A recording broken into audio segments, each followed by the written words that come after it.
club get Yep. tipsy. Indeed. That's like a country version of that. That is. Yeah. Greg, have a good day. Thanks. See you tomorrow. You're going to leave me hanging after a sang. Not a All bother right. to you. Thank See you. you, buddy. He's back tomorrow morning, of course, at 6:30. It's the 9 till noon show on the way. Don't forget, you can get in contact with us right now.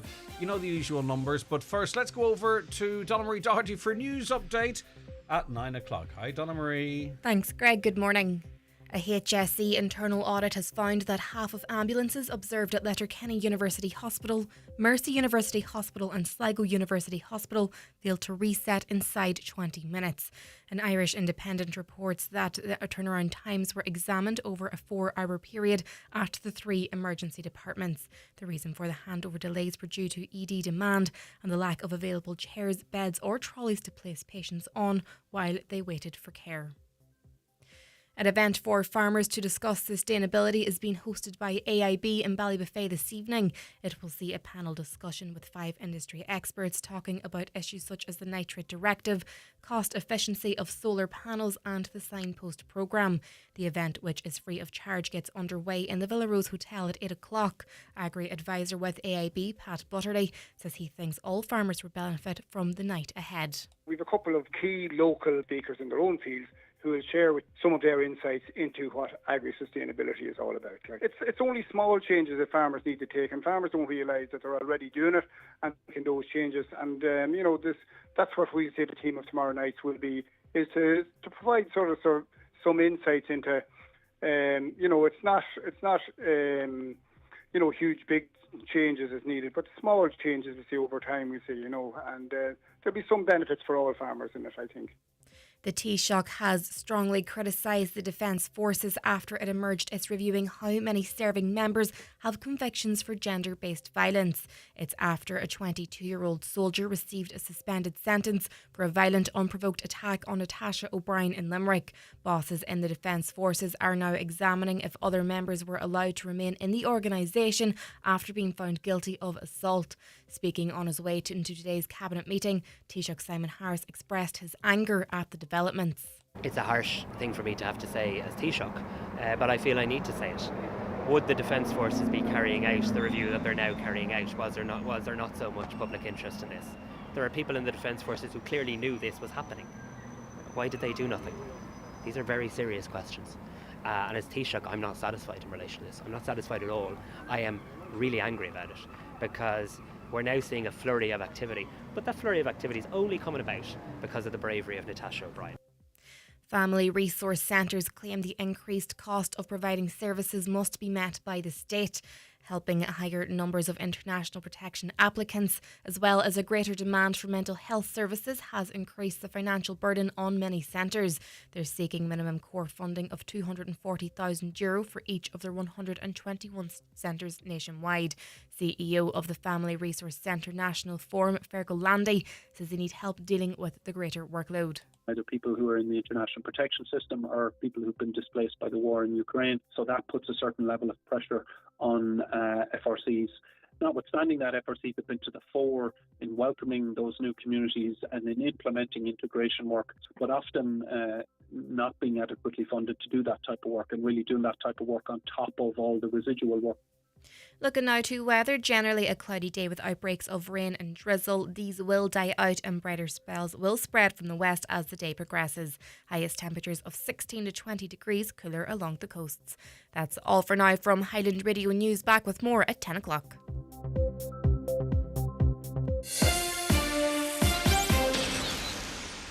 Four doors. Four belts. That was only 3 clicks. Where's the last click? Someone isn't wearing their seatbelt. I need to ask him to put it on. But what if he laughs at me? What if the others take off their belts in solidarity? What if I don't ask? However bad you think asking will be, it's nothing compared to what could happen if you don't. Would you mind wearing your seatbelt? No problem, man. Asking your mates to wear a seatbelt won't kill you. Every time, every trip, everybody, belt up. A message from the Road Safety Authority. The county's #1 talk show, The 9 till Noon Show on Highland Radio. And now, it's time for the talk of the Northwest, The 9 till Noon Show with Greg Hughes on Highland Radio. Good morning, good morning. You're very welcome along to the 9 till Noon Show. It's another Tuesday. How are you all keeping out there? It's 4 minutes past 9. It's the 25th of June 2020. And our lines are open for you right now to get involved in the conversation. We have a busy show as always lined up for you. If there's any issues that you wish to raise, drop us a note on microphone's all wrong. Sorry, let me fix this microphone. Ignore the noise. There we are. How's that? 086 60 25,000 is the WhatsApp and text number. 086 60 25,000. 07491 25,000 if you want to give us a call. And your emails to comments@highlandradio.com. And if it suits you, where you are, what you're doing, you can watch the show at home on your smart TV. Go into the YouTube app, search Highland Radio. There we are. Boom. HD. You can also watch us on your Fire Stick or anything with the YouTube app connected to your TV, of course. And take us with you on Facebook, Highland Hub, Highland News and Sport. We're on the X platform as well, broadcasting across the world. Right, let's have a look at the newspapers today. As I say, we've a lot to get through, so we'll crack on with this. And the speculation that Charlie McConalogue may get this job has now been ended. Minister for Finance Michael McGrath is expected to be nominated as Ireland's next European Commissioner following discussions between the coalition party leaders last night. Tánaiste Micheál Martin is due to bring a note on the nomination to Cabinet this morning to officially begin the process. It's expected that should Cabinet approve Mr McGrath's nomination, which of course they will, for the role of Commissioner, which has an annual salary of around 300k. Not bad, not bad. He will then tender his resignation as Minister in the coming days, with his successor due to be appointed shortly. Our friend, the Housing Minister, Darragh O'Brien, is one of those shortlisted for that job. There is speculation within political circles that potential successor to Mr McGrath could be Minister of State in the Department of Enterprise, Dara Calleary, Minister of State in the Department of Transport, Jack Chambers, or Minister for Housing, Darragh O'Brien. It's a funny old system we have, isn't it, in that, you know, the economy of a country, you'd imagine, is one of the most important things. But another job comes up in Europe and we can just say, well, the Minister for Finance, we don't really need him here. You know, someone else can do what he's doing. So we'll send him off to Europe to be a commissioner. And sure, there's someone else around the table. Sure, we'll just elevate them to the position of Minister for Finance, like looking after a multiple tens of billions of euro economy. The fellow that's in charge of it now, he can just by choice head off to Europe after 18 months. And sure, there's someone else that can just do that job. It kind of talks to, really, it could be me, couldn't it, really? Or it could be any of us listening that could be appointed to that job. Because it can't be terribly important if you can just up sticks 18 months into it and go and get a better job yourself. And not only that, but your employer is promoting you to that job. As I say, it would make you wonder, really, what's the point of it all sometimes. And that's not a political comment, it's a systems comment, by the way. On to the Irish Independent. The local elections brought almost no progress for women in politics as the two main parties failed to select at least 30% female candidates. New research published by the National Women's Council of Ireland said the number of council seats won by women this month increased by only one to 247. This means female representation at local level is still hovering at 26% in Ireland and below the European average of 35%, and we're at 8%. So you can see that in Donegal we're well behind the national average and a mile behind the European average. The lack of progress was particularly blamed on Fianna Fáil and Fine Gael. Only a quarter of Fianna Fáil's candidates and 29% of Fine Gael were women. Now, the bottom line is the only way that works, there's no point throwing extra candidates in, because that often doesn't work and it splits the vote and it's not helpful.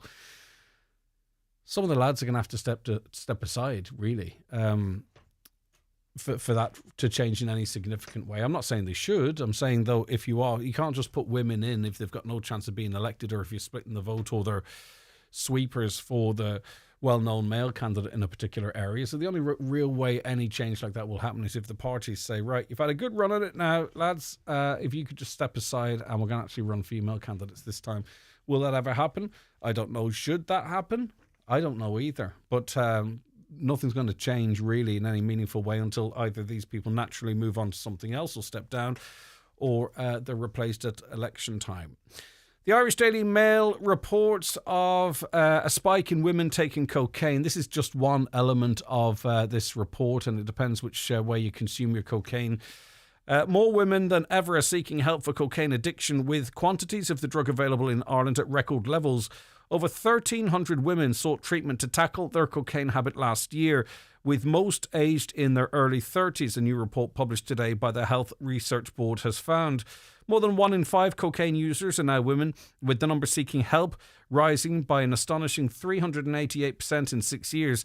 The rise in cocaine use is changing the landscape in terms of treatment demand in Ireland, said Dr. Anne-Marie Carew, research officer at the Health Research Board. Cocaine is the main problem drug for nearly half of new cases to treatment, but also 1 in 3 cases returning for treatment. Now, we've discussed this in the programme last week, and just to underline the fact that this is not a somewhere else problem, this is also a Donegal problem. Remember, we spoke to Donna McGee, an addiction service lead with the HSE in this region, where she said alcohol is still the most abused drug, but cocaine is a problem. Cocaine use is very big as well at the moment. Cocaine use is very common. We also see... Has that moved up sort of? Yeah. We have seen in the last 5 or 6 years a huge surge and increase in cocaine use. So that aligns with what we've just heard nationally as well, as I say, just to underline the fact that this is not a somewhere else problem. It's the Irish Daily Star now in Aer Lingus and pilots' representatives are to attend separate meetings at the Labour Court today as efforts intensify to avert planned industrial action. The airline has already cancelled more than 200 flights affecting 35,000 passengers ahead of the action by members of the Irish Airline Pilots Association amid a bitter dispute over pay. Aer Lingus said 80% of the cancelled flights have already been rebooked, reaccommodated or refunded, and it's a complicated one for Aer Lingus to back down on, because if they match the demands of pilots, which are really significant, 25%, bringing the average pay up to around 300,000 plus, then other staff are going to say, well, we want a slice of that action as well. And there's an awful lot of staff. There's an awful lot of staff involved in an airline than just the pilots, of course. The pilots, I think it's only 200 pilots affected by this. But also, of course, Aer Lingus is part of AIG. AIG has a number of carriers, and Aer Lingus is not performing fantastically. And also their wages are already a much higher percentage of their overall spend than other airlines in the AIG group. So the pilots might get something, but I don't think Aer Lingus are going to be able to go all the way to meet their demands, and I don't know what the middle ground is. I was watching the news actually at the weekend, and the pilots were out doing sort of a press release, and God, the outfits are really old fashioned, aren't they? I mean, they look so fancy with their hats and the gold bar. They looked like they were about to take the Titanic across the Atlantic Ocean, to be honest with you, rather than sort of flying a sky bus over to Malaga. But anyway, that's the outfit, and I suppose they did look smart. The scramble's on for Taylor Swift tickets. As you know, she's coming to Ireland in just 3 days' time, which is quite handy, because I think there's a number of people that are going to the Saturday show or the Sunday show. Is it Saturday and Sunday she's on? And also now it works out very well for watching the Donegal game. So some people have kind of hit the jackpot if they're lucky enough to get Taylor Swift tickets, but lots and lots of people out there. And as you can imagine, we've been contacted by many people desperate to get tickets. The power Taylor Swift, and every generation has it, but the power she has over younger people in terms of the demand to see her is something else. But that means mums and dads are going to get desperate. So be careful you don't get scammed, particularly in the last couple of days as things get desperate. Bank of Ireland has issued a ticket scam warning to fans of global music sensation Taylor Swift ahead of her Dublin gigs this weekend, highlighting the likelihood of multiple fraudulent attempts by con artists trying to reach out online to ticketless Swifties. The bank has produced a list of signs to look out for if in doubt, bearing in mind that if someone seems or something seems too good to be true, it probably is. The request to simply make a bank transfer to the account of a stranger could stop you in your tracks. That's big scale stuff. Lower scale stuff, by the way. If you are being contacted on social media by some dodgy clone accounts claiming to be from Highland Radio, please don't click the links. I did note someone contacted us to say that there was a link sent to them saying they were a competition winner. Unfortunately, it's completely outside of our control, but we will not contact you in that way. Certainly not seeking any bank details. So please, if you do receive that, You could do us a wee favour, actually, and flag the account to Facebook as a scam, if you don't mind. But certainly, please don't click any links. I wish there's something we could do to stop it, but there isn't. So just be really careful there. And finally, in The Sun, a kidnap offender obsessed with Holly Willoughby plotted to abduct her from her home, then assault and murder her, a court heard yesterday. Security guard Gavin Plum, 37, intended to overpower and drug the star and her TV producer husband Dan Baldwin with the help of an accomplice, jurors were told. He allegedly told a US undercover cop he had been talking to online, "We'll jump the outer wall, break in, chloroform both her and her husband, tie both up and zip ties and gag both." Plum said they would drive Holly, 43, to an abandoned location where she would be blindfolded, raped and murdered by having her throat. Well, I won't go into the very graphic. I've probably already gone too far in relation to that. But suffice to say, this person said some very, very sick things, allegedly.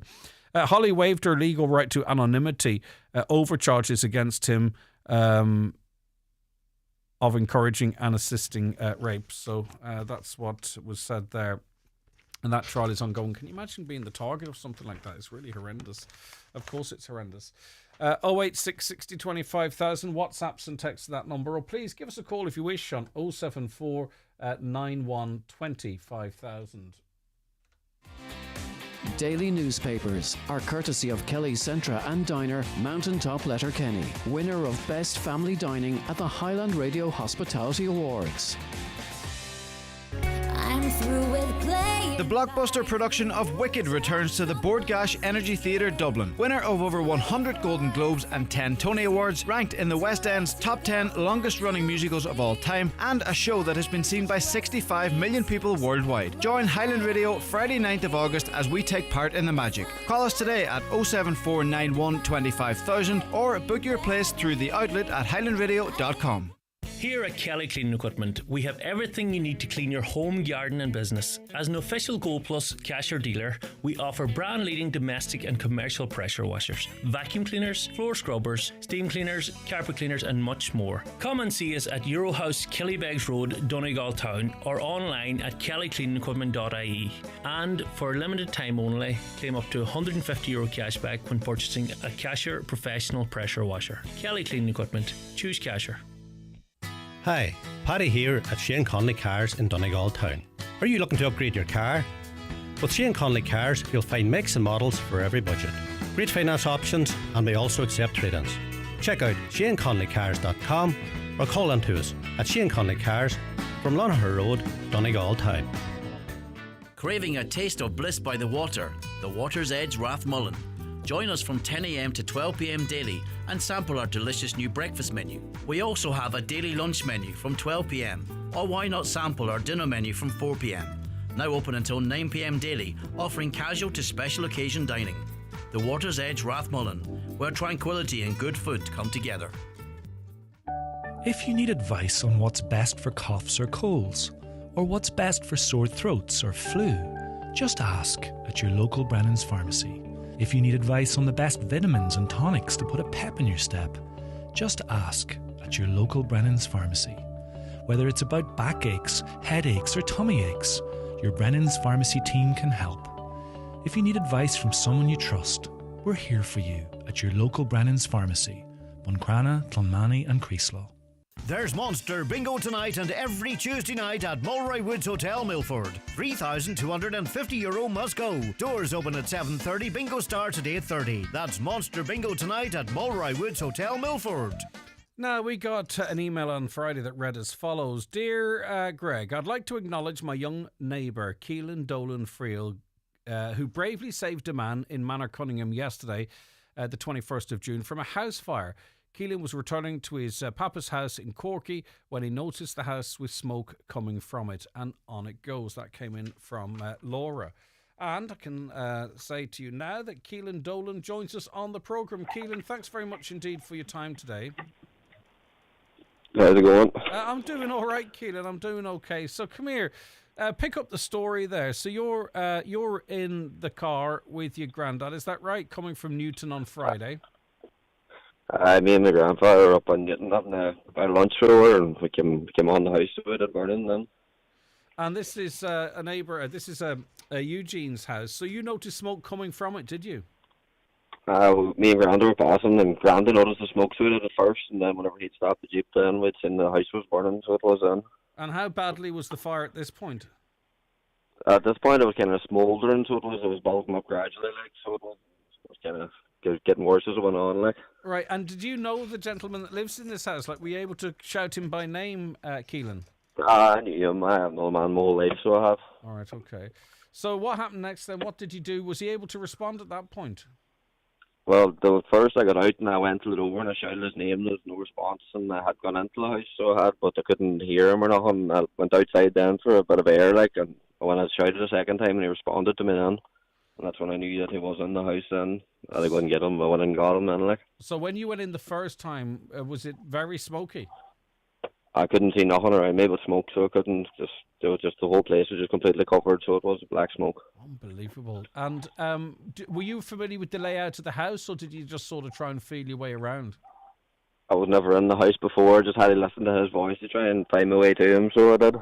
My God. And at what point then, whereabouts in the house was he? Like, I mean, obviously you went in the front door, did you? Was he in a back bedroom or kitchen, or where was he? He was in like the kitchen, sitting room, kind of all one in the house, so he was in the middle of all the smoke, the heaviest part of it, so it was like, so I was trying to find him was the problem. So it was so smoky you literally couldn't see him even when you were in the same room as him? No, I just had to follow. I just keep speaking to him and just follow the noise of his voice, so to try and find him, and then eventually got him, so I did then. Right, and then you were able to help him out, guide him out back out of the house? I got reach for him, so I did, and I just carried him out of the house, so I did as quickly as I could, and it just got worse then after I got him out of the house, but thankfully I got him out in time. And you know what we do know, Keelan, is it's often the smoke that kills and the fire is secondary. Given the level of smoke that he would have been inhaling and couldn't avoid, you got him just in time, I would say. I would say I did now. I was very thankful I got him out when I did now. And, like, were you not concerned for your own well-being, Keelan? I suppose adrenaline just kind of really took over, so it did, and first thought was just go in and get him, like. Amazing. And then you got him out then and rang the emergency services. Maybe your granddad rang the emergency services. You stayed with him then until they came? We stayed with him, yeah, until the emergency services came in, yeah. And we think Eugene's doing okay, isn't that right? As far as I know now, he's doing well now. So and in terms of did you have to get checked over yourself? Because, I mean, I know you used a damp rag. And was that your idea, your granddad's idea? Who came up with that idea? Oh, it was just myself whenever I was at the door, so it was like between me and Granda, we were just standing there, and I just reached the hood of my jumper, so I did, and I just pulled it around my face, so I didn't went in. Oh, right, okay, that's right, okay. So that offered you some protection, but you couldn't have tolerated the smoke in there for much longer either. So you got Eugene out. Did you get checked over, obviously, because there's going to be some smoke inhalation for you, Keelan? Yeah, the paramedics, they came over and checked me over and all at the scene, so I did, but I was grand, so thank God. And thank God Eugene's seemingly doing okay, but the house, obviously after that, the house just went up completely. Just moments after I got him out of the house and got him kind of settled down into the Jeep, that's when she went up in a blaze, so she didn't, the windows blew out and all. Wow. Okay, I mean, what an amazing thing, Keelan, for you to do. You went in twice, and saved this man. It really is quite remarkable. I mean, everyone's very, very proud of you, but I'd say particularly your family and all. And your granddad would have been worried until he seen you coming out the second time as well, I'm sure. Oh, definitely. No, he was just standing there waiting for us to come out, so he was. No. He was grateful to see us coming out in one piece. Yeah, okay. So, then were you back at work then Monday again? I was back at work that evening. That evening. Jeez, you're some boy, Keelan. You really are. It's absolutely amazing. And we've been contacted by numerous people. I don't know what you're like with praise. But we've been contacted by so many people who are just flabbergasted, amazed with what you did. In I think there's no doubt saving Eugene's life and, taking risks yourself. But as you say, the adrenaline was up and you didn't think twice about going in. In fact, you went in twice. Yeah, it's just the spur of the moment thing. So to think back on it all now, it's kind of just a blur. So it was like it all just happened so quickly. So it did. Yeah, because it's traumatic for you as well, Keelan. It's. I know we're talking about the heroics and it is, but I mean, it's a traumatic enough experience for you as well, going in there blind like you did. Oh, definitely. No, it's not something I've ever done before now, and I wouldn't be in a hurry to do it again. Yeah. Well, listen, you did it once, you did it twice, in fact, and you saved Eugene. And listen, it's amazing, and we're all very proud of you, Keelan, and we really appreciate you coming on the radio to talk about it. No problem at all. Thanks for having me. No, it's our pleasure. Take care. That's Keelan Dolan. What a hero, and he has to get recognition for what he did there. As you heard from Keelan himself, him and his granddad passing Eugene's house, noticed smoke coming out of it, stopped, shouted for Eugene, heard nothing.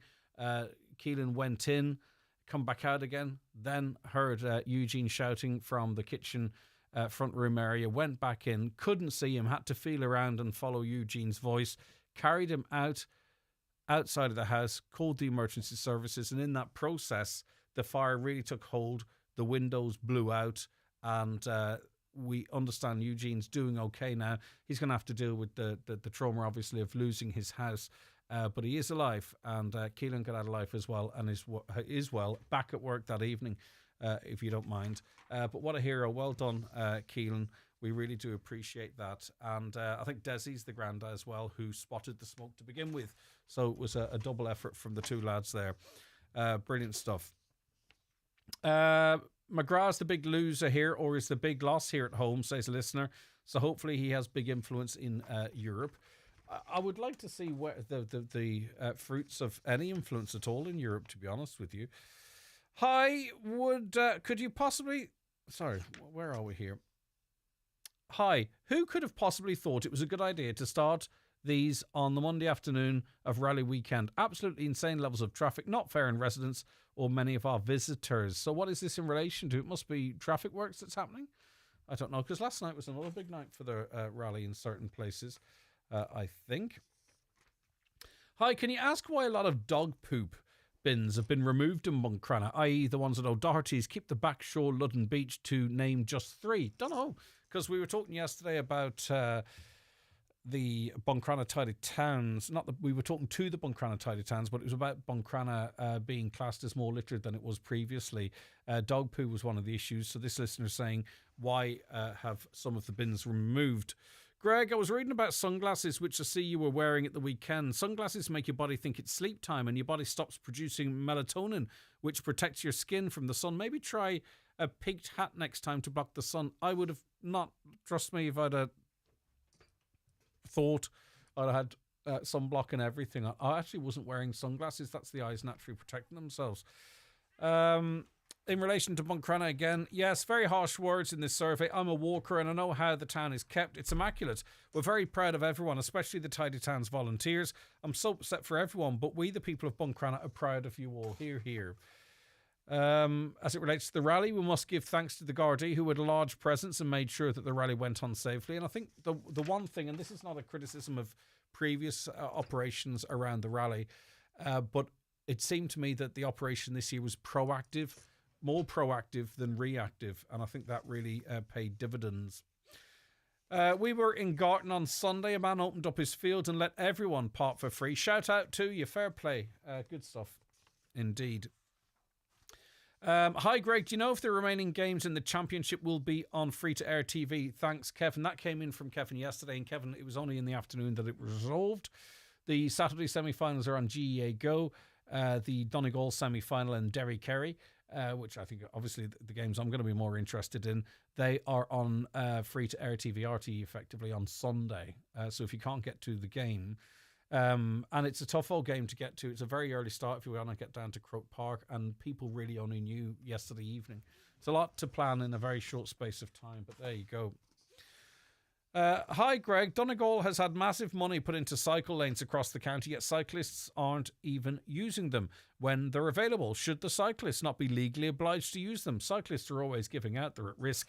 Taxpayers' money paying so much for cycle lanes to keep the cyclists safe, yet they're not being used. Here's the thing for you. I was down in Dublin on Friday, and no one cycles. All the talk, you know, when we're up here and we hear about the cycle lanes and Eamon Ryan and the Greens, and this is just a snapshot, right? Don't get me wrong. No one is cycling. Everyone's in buses, trams, or in cars. I saw very, very, very few cyclists. They're building all this infrastructure, and there doesn't seem to be a base there of cyclists. And furthermore, scooters, really, no one's on scooters. down there as well. I thought, stupidly, naively, that when the new rules came in as it relates to scooters, that there would just be a plethora of them, that people would say, all right, this is a way I can get to and from here. I haven't seen much of that, but just in Dublin, very few people cycling, very few scooters. Most people walking, cars, buses and Lewis. And it made me think, well, what's all this constant talk about cycle lanes in Dublin? No one's bloody cycling. But anyway, that was only me there for a day and a bit. Greg, Rip-Off Ireland is alive and well. Was it pink? And the price of everything in the Aviva was extortionate. Re-sunburn, try Sudocrem. It works. Yeah, well, I have some aloe vera, and that's pretty good. It's easing off now, thankfully. It's just I was stupid. You know, it's horrible when you're stupid, and then you have to come into work and show everyone you're stupid. Pink was $7.50 for a pint, and I think chips were like $5.50 cold. They were cold as well. It did seem quite expensive. But that being said, listen, the days of £5 for a pint, £3 for chips and all that kind of stuff are all getting into a nightclub for £12 are gone. Local filler station charging €6.50 for 5 sausages. That's a €19.50 for a pound of sausages, €6.50 for 5 sausages. Oh my God. I used to like 2 sausages and a jambon just as a snack now and again, but jambons cost a fortune, and 2 sausages and a jambon went from like €3 to 6 or 7. So suffice to say, I'm tight and I don't have jambons and sausages anymore. Draw, but subject to the avoidance of repeat pairings from earlier in the championship. So Donegal couldn't play Armagh or Derry. Okay, well that leaves who we could play. Who we could play in short supply. Quick break. Back after these. Watch the show live now on YouTube, Facebook, and at highlandradio.com. Coming this year to Dublin for the very first time, 71 shows completely sold out. Hamilton at the Bord Gáis Energy Theatre. Experience the revolutionary musical that's taken the world by storm. Witness history come alive with electrifying performances and unforgettable music with a modern twist. Book your place now on the outlet at highlandradio.com or call us on 074 91 25,000. For over 125 years, Donegal Creamery's milk has been brought to you daily from our dairy at Crossroads, Killygordon, the longest established creamery in the region. By choosing Donegal Creamery's milk, you're supporting local jobs, local families, and over 200 dairy farming families across Donegal in doing what they do best. Producing delicious fresh milk daily. Donegal Creamery's milk. Donegal's milk since 1899. Don't even think about buying a bed until you've checked out Restex Beds. Famous for their quality, comfort and excellent service, a Restex bed will ensure a perfect sleep. Restex Beds, Mountaintop Letterkenny. Leave the rest to us. All right, everybody gather round. Alex, welcome to the office. Now, why don't you tell everyone a fun fact about yourself? Maybe 2 or 3. Well, you know what? Keep them coming. I'll tell you when to stop. Changing jobs can be scary. Changing health insurance doesn't have to be.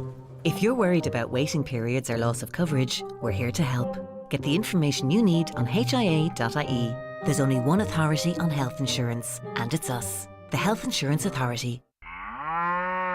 Don't miss the 32nd annual Finn Valley Show at Russell Brothers Farm, Killygordon, this Saturday 29th, featuring the usual dog, home industries, poultry, sheep, cattle, horse and pony classes, as well as the Fast and Furious Donkey Derby. There will be a show and shine tractor competition judged by Kirsty Ward from Grassmen, with live music from Anthony Redstone, trade stands and children's entertainment. It's sure to be a family fun day at the Finn Valley Show this Saturday 29th. This ad is sponsored by Clonley Co-op, serving the farming community since 1952. Now, the Road Safety Group Park is a national organisation initially established by Donegal woman Susan Gray. It promotes awareness, responsibility and care on our roads. Susan Gray is with us. Good morning, Susan. Thanks for your time today. Good morning, Greg. Thanks for asking me on. No, it's good to have you. Now, Finding Your Way is a information document that we've talked about before, and it's given to families of road traffic victims. And I think I spoke to you years ago, and it was about sort of calling on the Guards or the RSA, if I remember correctly, Susan, to ensure that this document is given to those that need it. And that work was done, wasn't it? Is this generally now given to people in the tragic situation of a fatal road traffic collision? Well, Greg, it was first produced in 2012 after many meetings with Garda headquarters, coroners, DBP's office, and they helped us greatly, the ambulance service, in making sure we had the right information on the guide to help families understand the procedure after a fatal crash. Now, in 2015, the Garda Commissioner then agreed to take copies, collect copies from us, say 200 or 300 at a time, and direct the superintendent in each region that when a fatal crash would happen, that 2 guides would be given to the family liaison officer appointed to the particular family. Because that happened. Yep, sorry, Susan. But very often we get calls from families, Greg, that haven't received a booklet from their family liaison officer. We've reported it time and time again to Garda headquarters. They changed the system, and but very recently, a family that lost their son did not receive a copy. So our members in Dublin post out copies. We store them in Dublin, and they post out copies at their own expense to the families that didn't receive ones. So we have asked, Greg, that anybody listening that's lost a loved one, to please inform us if they have not received this valuable document. Or indeed misplaced it, Susan, because obviously it's such a it's always such a traumatic experience that something like this could be very easily mislaid. So even if that's the case, and someone very sadly needs the information, get back in contact with PARG. Now, Finding Your Way, as you said, initially launched in 2012. It's been updated. So what's new in this? Booklet now? Well, first of all, it's always bereaved families that fund the guide. We must never forget that, and we can't thank them enough.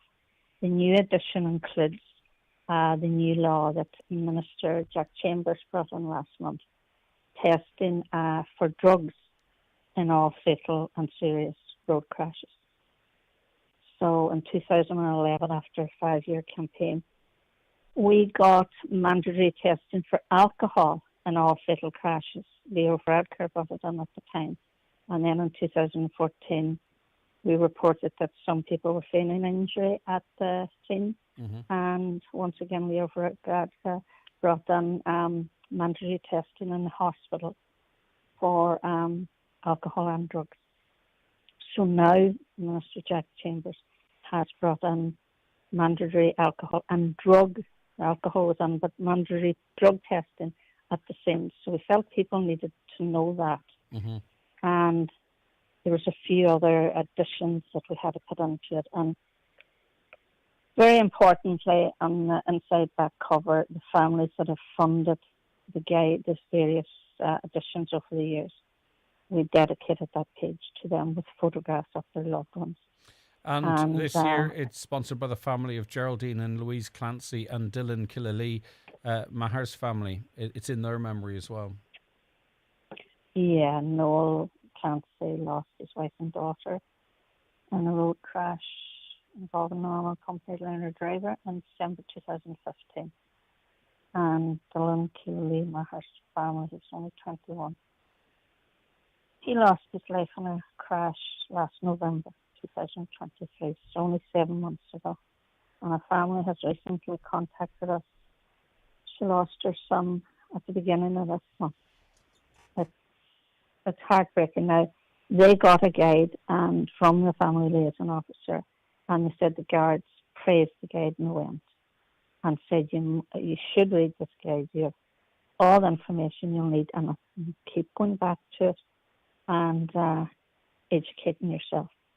So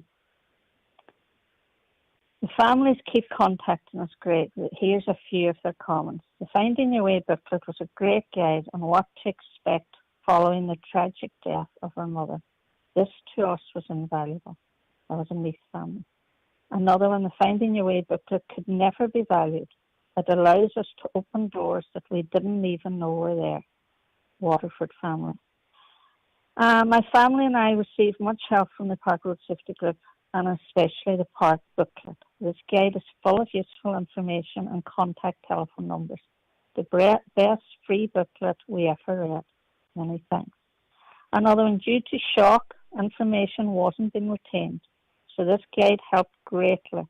It was also a great source of other avenues and services to seek if we need them.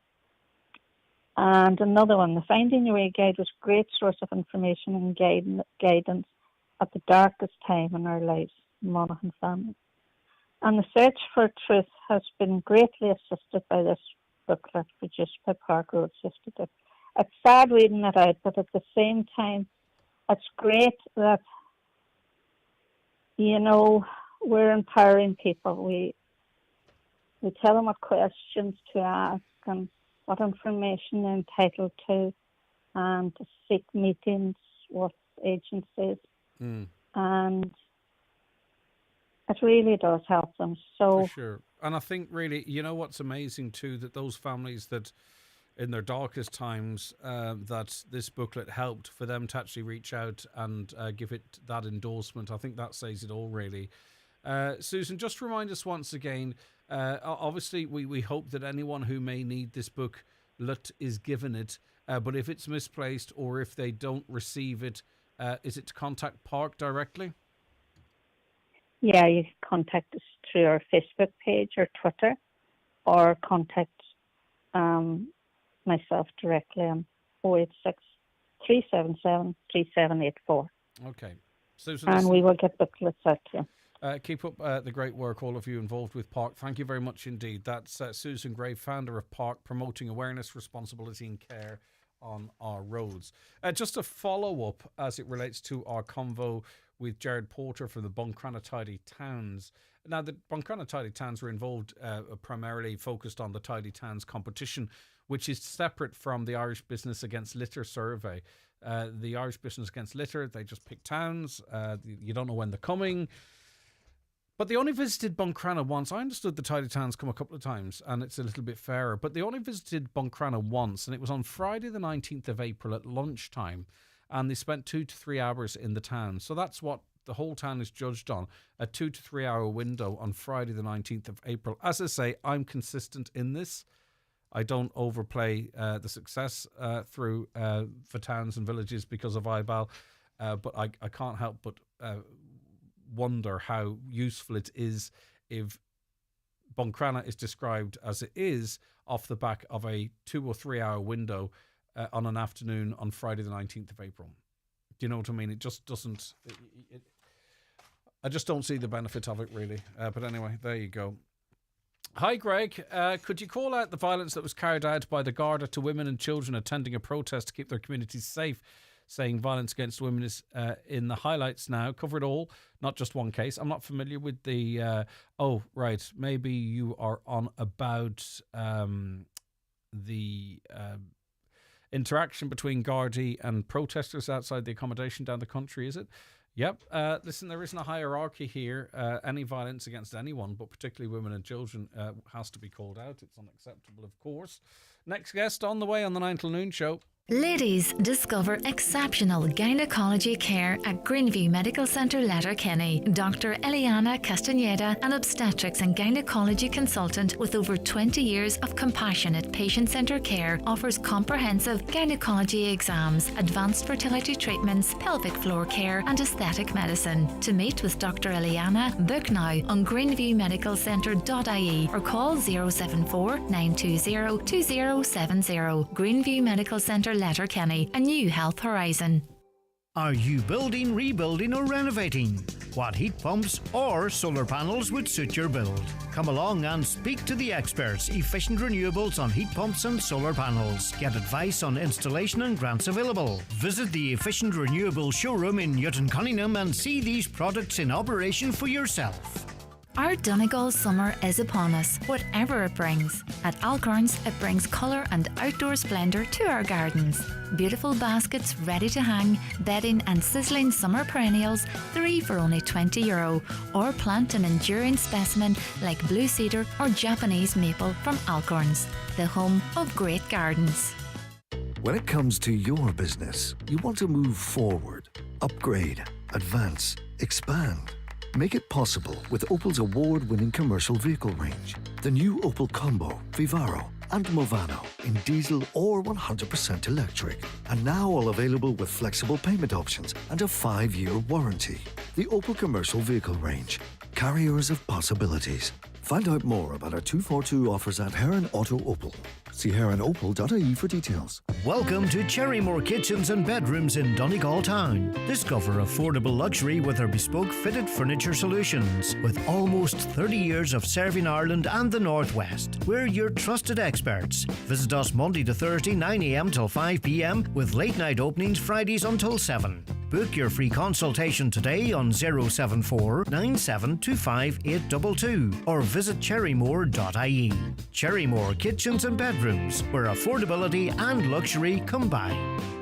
Highland Radio weather updates with McElhinney's. Support local at McElhinney's. With 53 years experience in fashion, beauty and home, we're here for you. Plus, enjoy M-Card rewards when you shop in-store at McElhinney's Ballybuffet. So it's a generally cloudy day today with outbreaks of rain and drizzle to start, though these will die out. Brighter spells will spread from the west as this day progresses. Temperatures of 16 to 20 degrees, though a bit cooler on coasts exposed to the light northerly breeze. Thursday, Wednesday, Thursday, it's going to get a little bit cooler, but there are strong indications that it's picking up again for Friday, Saturday and into Sunday. I find myself more and more sort of reading an article in a newspaper and not really getting what the story's about. And that's why it's wonderful to do interviews on the radio, because I learn more, and hopefully that's the same for people out there. So 72% of pharmacists dispense unlicensed medicine 1 to 10 times per day due to shortages. Now, what does that actually mean? Well, Margaret O'Doherty is a good friend of the show, a pharmacist at Rafo Pharmacy, and she's with us now. Margaret, lovely to speak to you again. And you, Greg. Right, so what does that headline mean? 72% of pharmacists dispense unlicensed medicine 1 to 10 times per day due to shortages. Like, it sounds really irresponsible and dangerous. Is that what the headline's telling us, or what? What is it actually saying? Well, I wouldn't go so far as to say it's irresponsible and dangerous, but it adds risk to the dispensing process, to the supply of medicines process, which obviously is a highly regulated activity. That's pharmacists are regulated, manufacturers are regulated, wholesalers are regulated, and the whole purpose of the licensing system is to make sure that what you get when you hand in your prescription is a medicine that's been fully tested and is you can have total confidence in it. When there's a shortage, sometimes we have to use something that is what's called unlicensed. Unlicensed doesn't mean that it's totally untested. It's usually a product that's licensed in another EU country or licensed in the UK. It's often a product that we've used many times before, so we can have total confidence in that product. So it's not irresponsible to supply an unlicensed product. It would be more irresponsible to leave the patient without anything. But how do unlicensed medical products end up in the back room of a pharmacist in Ireland? Well, we obtain unlicensed products from, there are suppliers who are actually licensed to supply unlicensed products, if that makes any sense. Yeah. It's so the people that we buy them from are licensed wholesalers, or even directly from the manufacturers in other EU countries. Unlicensed means it doesn't have a license in Ireland. As I say, it's usually licensed in either another EU country or the UK. That's where the main source of these unlicensed medicines are. The problem is if obviously we're sourcing from another EU country, we're getting something that's packaged in a foreign language, which most of us don't speak. So the information that's supplied with it, you can't read it. That's where we sort of start getting into problems with these medicines. Yeah, so really, you're giving, not you, so I'm using that generic, so pharmacies are giving patients medicine that might be licensed elsewhere but is unlicensed here. And if the truth be told, particularly if it's coming from Spain or Portugal or France, the actual safety information, I presume it would be related orally at the time of handing it over. But back in the house, people have medicines where the warnings about dosage and all that type of stuff, that very well could be in a foreign language. That's exactly what's happening, and happening more and more, particularly since Brexit, because before Brexit, most of our unlicensed medicines came from the UK, so they still had the information in English, and so it wasn't really that big a deal, so to speak. I mean, obviously, if you get something that's licensed in the UK, it's much easier than something that's licensed in Spain or Greece or wherever. Yeah. Can you give us an example of one or two sort of medicines that are in short supply and the alternatives that are given? Well, this year we've had some problems with antibiotics because last winter, the winter before that, there was a big problem with antibiotic supply, and this year Germany bought up a stockpile of antibiotics to have in case the same problem arose, and that led to a shortage then across the rest of Europe. So particular antibiotics we've had problems accessing this year, and again we're dependent on getting sources.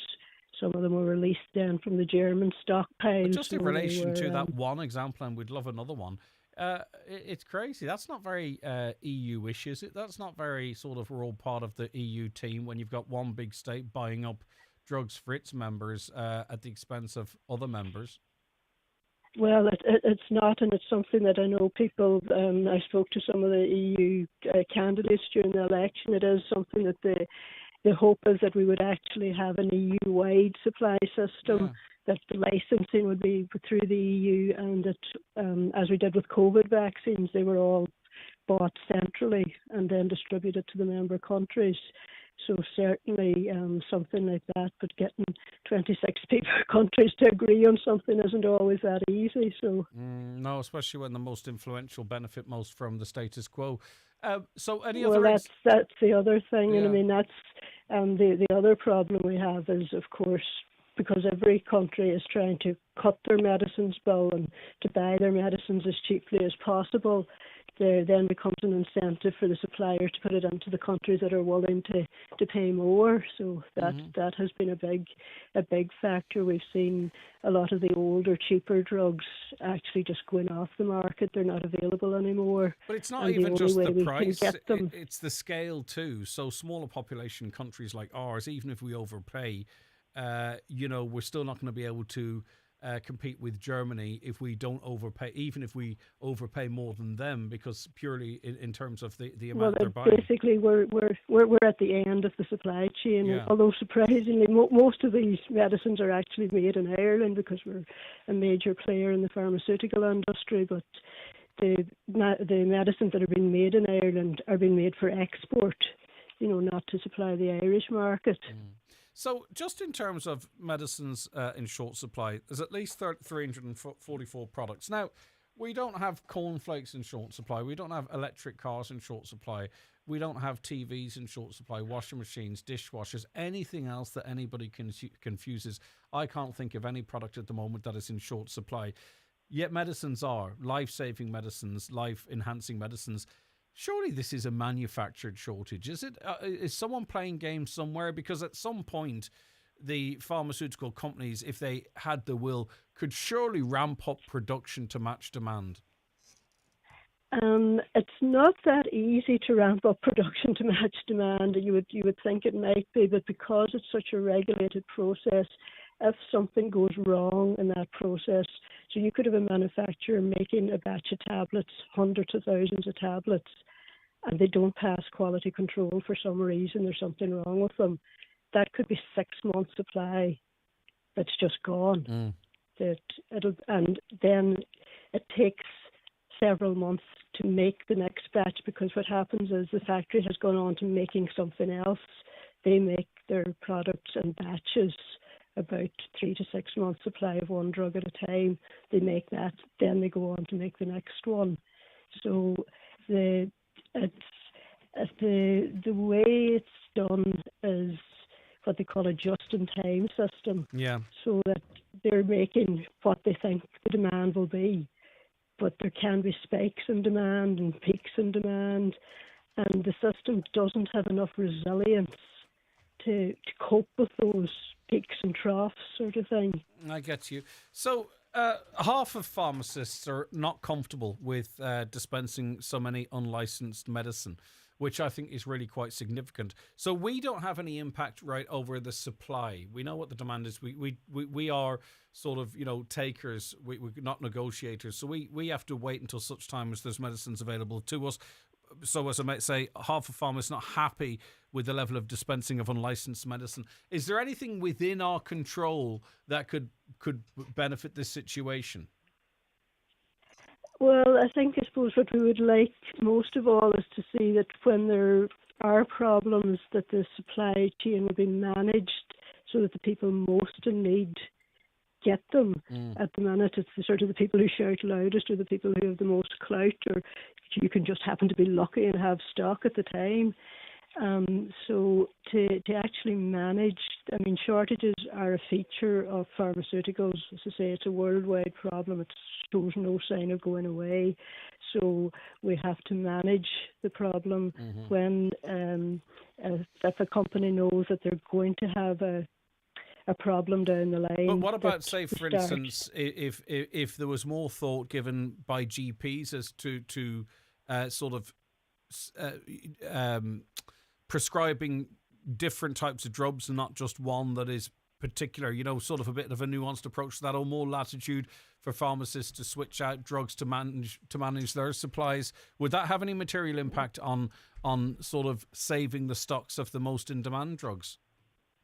It's certainly one thing that pharmacists have been begging for, is for the ability to make changes when something is in short supply, to supply an equivalent drug, what they call a serious shortage protocol. They have it in the UK. It works very well.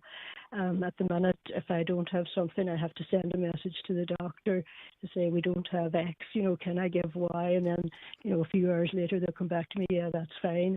And this goes on, this back and forth goes on all day, basically. So it's a terrible waste of both pharmacists' time, doctors' time, and patients' time that they're having to call back and so on. So certainly if we had the ability that when they say, well, when X is in short supply, you can give Y, which is the equivalent drug. Usually it's just by a different manufacturer, or it's very close to it. It just makes sense. Something I think that would make things a lot easier. We can certainly sort of say, well, this needs to be done at a European level, or this needs to be done at a global level. But if we're not getting the simple things right at a national and local level to alleviate some of these problems, it would make you wonder. Well, hopefully the calls from the likes of you, Margaret, and others in the industry will not fall on deaf ears and something is done. Thanks for helping us understand that a bit more and explaining it to us, Margaret. Well, I hope it made some sense to you. It's 100%. No, I get it 100% now. Thank you very much indeed. That's Margaret O'Doherty, pharmacist at Refoe Pharmacy and a regular contributor to us here at Highland Radio. A listener says, hi, I used to get 2 boxes of tablets every month, but now it's 3 boxes, as they say they can't get them now. 3 boxes, and the price went from $3 to $4.50. They're making more money out of the poor people. So that sounds to me like to get the same amount of tablets that you used to get in a 2 box, that you have to get 3 boxes now. So it's the same amount of tablets, am I correct here? But they're charging you an additional 50%, $150 for the tablets, because there's an extra box, but the same amount of tablets. Have I read that correctly? That doesn't make sense. Back after the news and obituary notices, Community Garda information, and we'll sort of get a rundown of sort of the Garda activity around Letterkenny post rally, as well as everything else.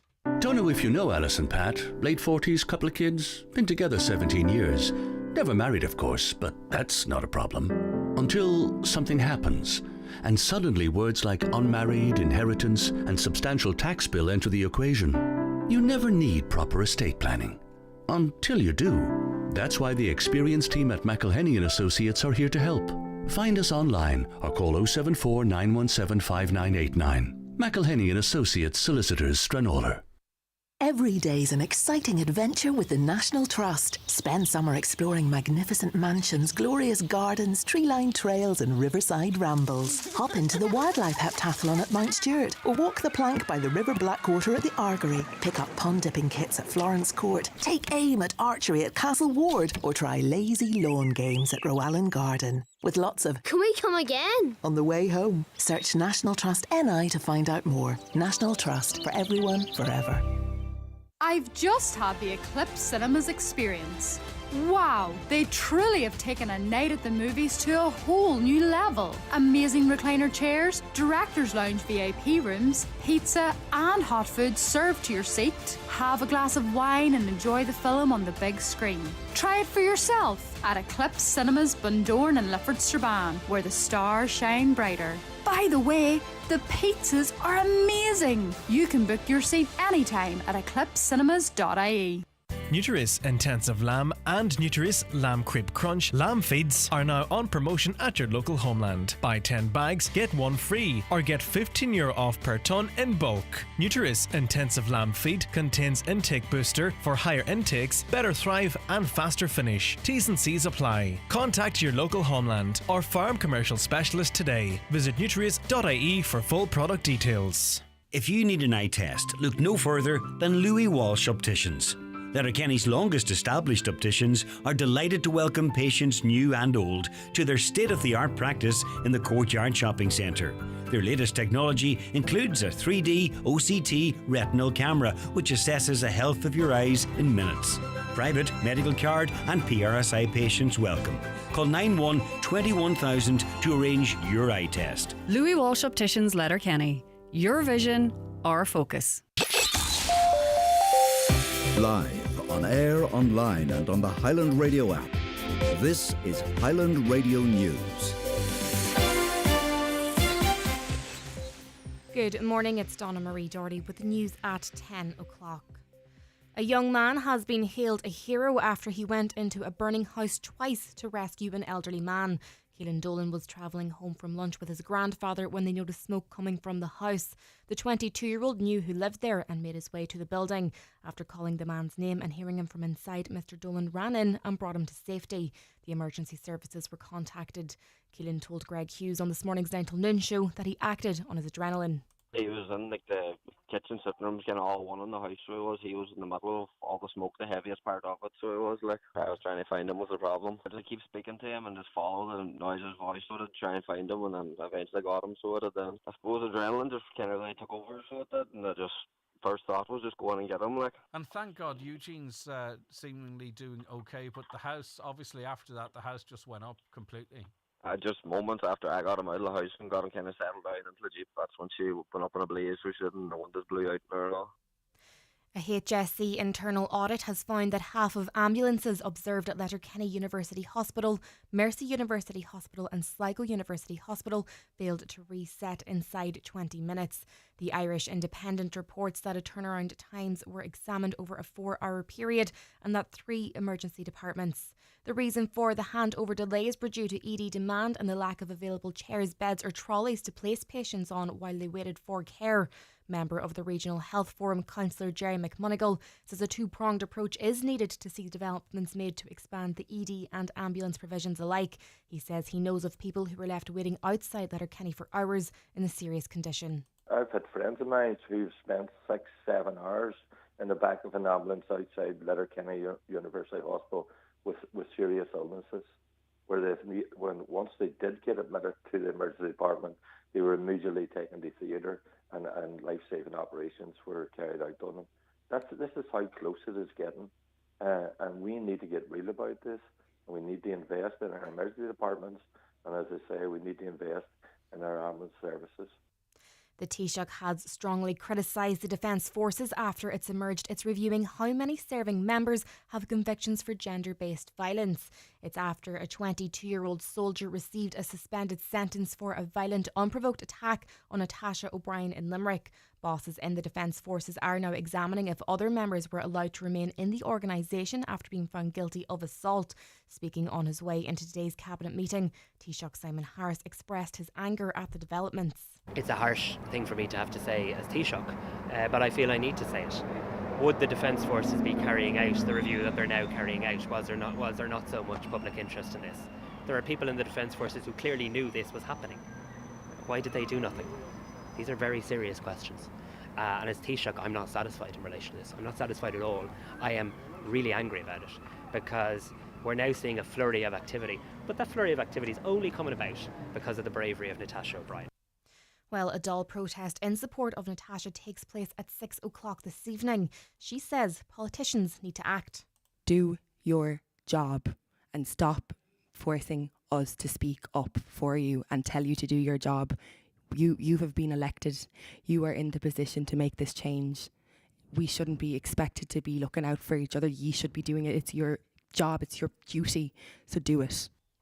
Michael McGrath is expected to be announced as Ireland's new EU Commissioner this afternoon. Cabinet will be asked to approve the current Finance Minister for the role in Brussels this morning. He'll then have to be replaced in the finance portfolio. Speaking before the Cabinet, Taoiseach Micheál Martin didn't confirm Michael McGrath as the EU Commissioner, but said it's important to send someone senior to Europe. We'll bring a recommendation to the Cabinet and the Cabinet then will decide. But obviously I'm very keen that it's a high calibre person who has experience, not just at European level but at national level and political level, and who can make a significant contribution to the next European Commission. Obviously Ireland will have a range of interests.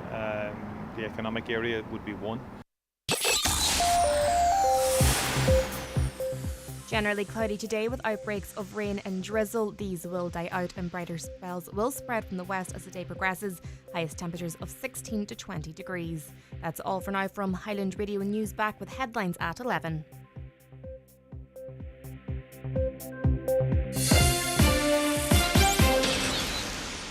The obituary notices this Tuesday morning, June 25th.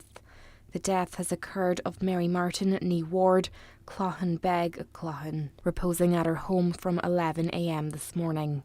Funeral from her home at 12:15 on Thursday for 1 p.m. Mass in Church of Perpetual Succor Glenfin, Rosary each night at 8 o'clock.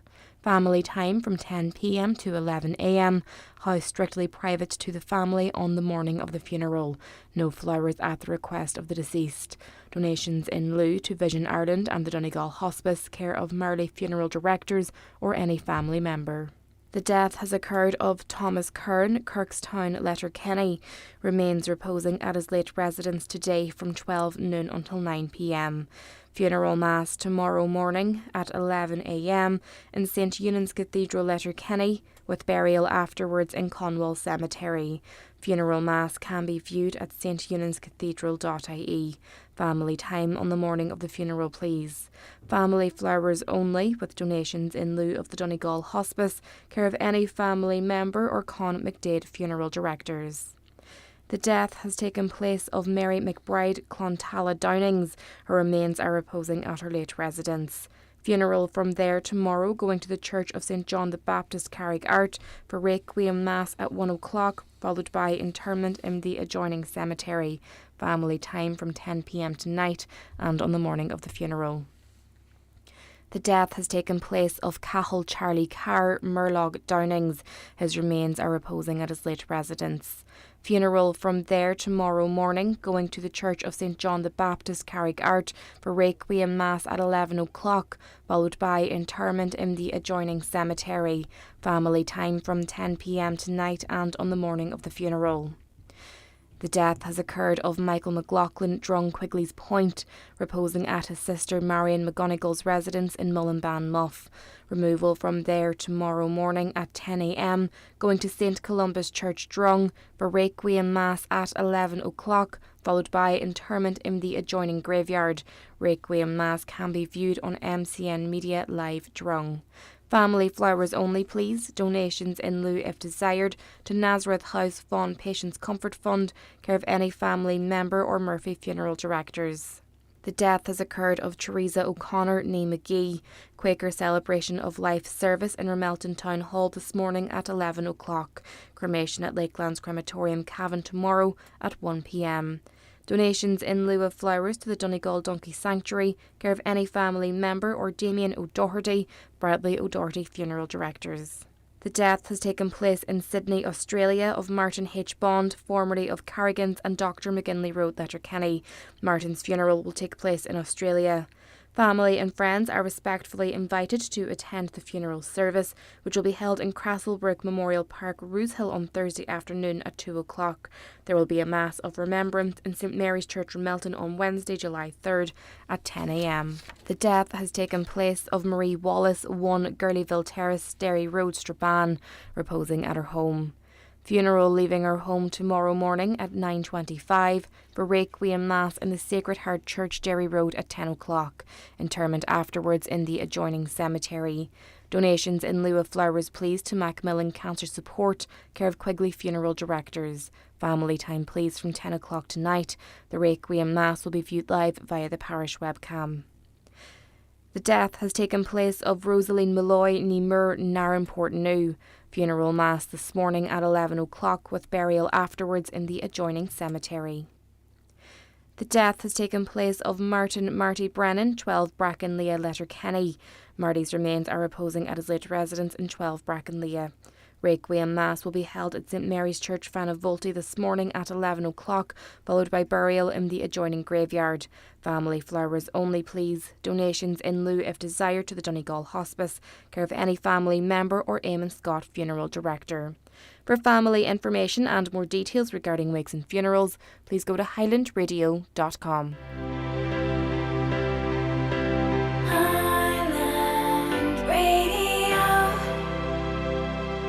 Before you settle on a new hybrid, take the Nissan Qashqai e-Power Challenge. The Nissan Qashqai e-Power is a hybrid, so you don't have to plug in. But unlike other hybrids, it always drives in electric mode. You get the superior smooth and quiet driving experience of an electric car, all of the time. Take the Nissan Qashqai e-Power Challenge at your local Nissan dealer today. You'll never look back. Nissan, innovation that excites. Now, you're very welcome back to the 9 till noon show. Good morning if you're just after joining us. Very shortly, Garda Sergeant Ewan Walsh will be joining us. We'll have a reflection on the Garda operation, policing the international rally, and also loads of appeals and what have you. You'll hear it all first here on the 9 till noon show. That's coming up very shortly. Just want to get to some of your comments, though. Nebules for nebulizers can't be got. A lot of people with asthma depend on these. Why can't they get pharmacies? Pharmacies effectively are saying they can't get them. Why can't they get them? That's worrying. Preventers and also having the wee blue one when you need it. I'd be very worried if it was someone close to me couldn't get hold of that. Traffic is always bad into Letterkenny from the Ramelton side, but lately it's been continuously worse, says a listener. The traffic is back as far as Alcorn's turn-off. I work in the Old Town area.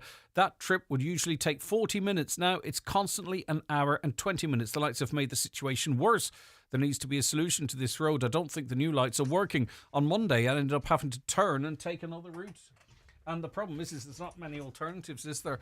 I know the route you're talking about, and that's a long commute. You know, if you were in Dublin or something like that there and living in a commuter town, you might sort of say, right, well, that's part and parcel of city life, but really it shouldn't take that long to get into and through Letterkenny. I have a lot of sympathy for that listener. Hi, Greg Keelan, who was on earlier on, by the way. If you weren't listening in the first hour, you can listen back in the podcast. It goes live at 1:30 or watch back on YouTube later. Keelan rescued a gentleman from a house fire. At this point, when he went in, Keelan went in, the smoke, you couldn't see. He had to feel around and follow the gentleman's voice, carried him out, called 999. Then the house went really up and windows blew out and everything. No doubt he saved that man's life. Lots of you responding to that story. Here's some. Keelan is a great, caring young man with a heart of gold. To have him as a nephew and an employee is an asset. It goes to show not all heroes work capes. That comes in from Nicky. Well, Nicky, get the man a cape. He deserves one. There's another one here. What a wonderful young man. Well done, Keelan. Here, we all agree. Hi, Greg. €5 for 2 battered sausages in Donegal town. Oh, my word. There's going to come a point where people are pricing themselves out of it. 2 battered sausages for €5.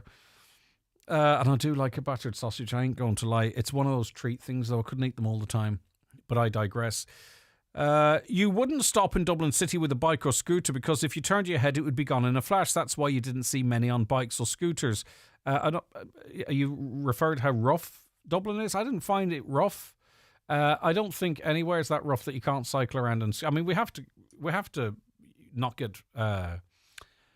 we can't get run away from ourselves here. I mean, we're not all that scared, are we? Of course you can cycle around, scoot around Dublin without fear of being assaulted, if that's what you're talking about. It's not that bad. Like, you know, it is a big city.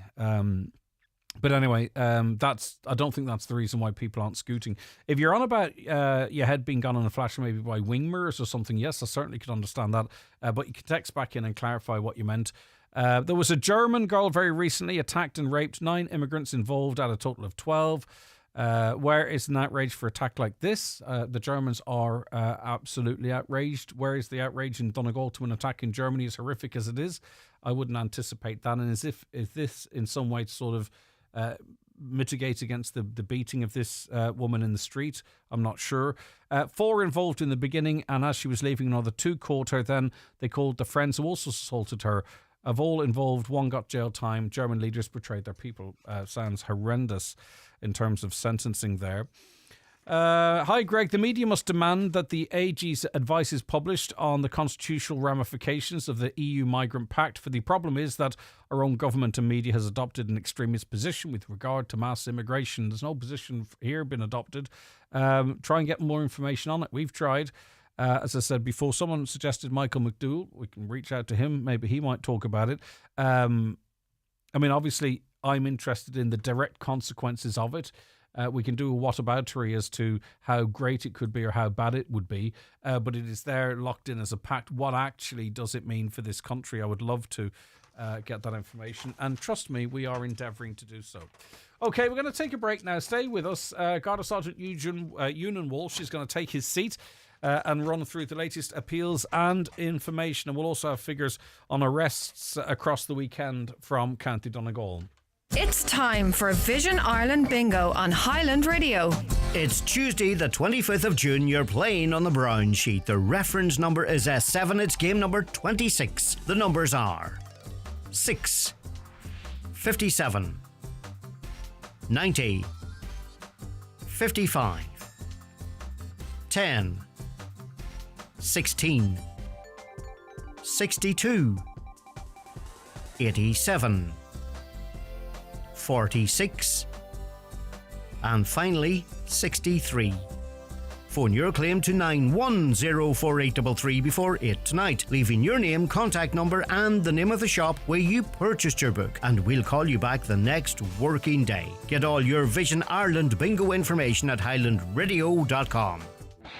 Ensure the safety of your team with SafeTech. We have part-funded courses in first aid, people moving and handling, confined spaces, food hygiene, quad bikes, fire warden, IPAF MUPS, electrofusion, welding and machinery cards for Ireland and UK sites. Also delivering online courses like utilities, water hygiene and construction supervisors. SafeTech can deliver group training at your business premises. To find out more, contact safetech.ie today. It's a lovely day for a visit to the Guinness Storehouse. Capture the energy of summer in Dublin. Experience 7 floors of fun from just €20 midweek. And top it off with the hottest views of Dublin from the Gravity Bar. Join us for an unforgettable summer in the city by booking at guinnessstorehouse.com today. Free parking available. Get the facts, be drink aware. Visit drinkaware.ie. Did you know Cool Kids Sligo have the biggest range of baby equipment in the Northwest with 25 years of baby expertise? Cool Kids Sligo take deposits on your baby bundle. Visit us in-store at Cool Kids Sligo or shop online at babyaccessories.ie for free nationwide delivery. Make Cool Kids Sligo your #1 destination for all things baby. The Community Garda information slot is brought to you by Sheridan Security Systems, protecting what you value most. Call today and get your zero-wire alarm system from €299. Sheridan Security, 91-26025. And a very good morning to Kathy, Danny, Beth, Audrey and Mary amongst the hundreds watching us on our social media. Don't forget you can watch this item and everything on the 9 till noon show every day from 9 to 12 on our YouTube channel, on your smart TV or your Fire Stick, and across Facebook and X. Okay, we're joined in studio now by Garda Sergeant Ewan Walsh from the Letterkenny Garda Station. Good morning to you, Ewan. Thank you very much for your time. Morning, Greg. How are you today? I'm doing good. You and your colleagues, and we'll talk about this a little later on. Really, really busy weekend. Yeah, very hectic with the rally, Greg, and we're all out the other side of it, and everybody's in one piece, thank God. Brilliant. As I say, we'll talk a little more about that. But we'll get to appeals first, if that's okay. And starting with a road traffic collision in Letterkenny, Ewan. Yes, Gardaí in Letterkenny are currently investigating a collision, Greg. One car collision that occurred in the early hours of Monday morning, so Sunday night morning, Monday morning, at approximately 2:45 a.m. on the main Letterkenny to Kilmacrennan Road, the N56 at Balladurg, Letterkenny. The car was travelling from Letterkenny towards Liston when the collision occurred. The car left the road and collided with a fence. The driver and 2 passengers were taken to Letterkenny University Hospital to receive treatment for injuries sustained, none of which we believe to be life-threatening. So we're appealing to anybody who have made travel along the route at the time, who is dash cam, to make the footage available to us. And again, anybody who may have witnessed this collision, to contact the Garda station at Letterkenny 07491 67100. That's a collision which occurred on Sunday night, Monday morning at approximately 2:45 a.m. Now we are also seeking information in relation to a burglary in Dunlow. Yes, this is a burglary, Greg, which occurred in the area of Sheshkinarone in Dunlow between 5 p.m. last Friday the 21st and 10:30 a.m. on Saturday morning. So sometime last Friday evening, Friday night, a canteen window was broken and glass in the toilet door was smashed.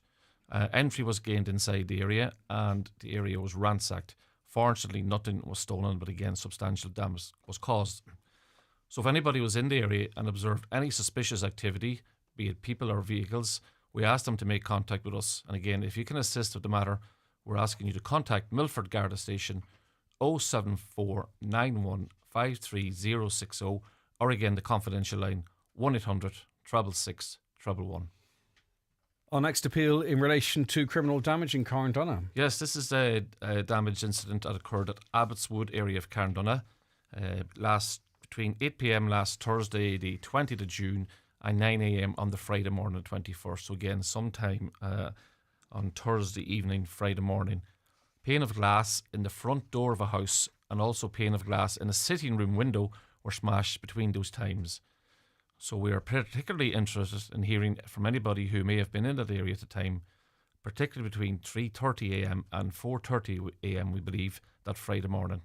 And again, if any observed any suspicious activity or they have any relevant information, to contact the Garda station at Buncrana 07493 20540. And that's those ones in the middle of the night. They're tricky, aren't they? Because the chances of someone seeing something might be slimmer, but it might stand out more if someone witnessed something. Exactly, so it's a double-edged sword, isn't it? That time of the morning, there wouldn't many be people about. So apart from the people involved in the crime, there wouldn't be many other people. So if you see anybody or anything suspicious, to contact the guards, please. And again, this would stand out like a sore thumb if anyone saw it. It's the theft from a car park in Letterkenny. Yes, occurred in the car park off the Port Road near the station roundabout, what is known locally as Isle Lane, in the early hours of Sunday morning, the 23rd of June. So approximately sometime after 3 a.m. Saturday night, Sunday morning last, 4 alloy wheels were taken from a Volkswagen Jetta that had been parked at the location.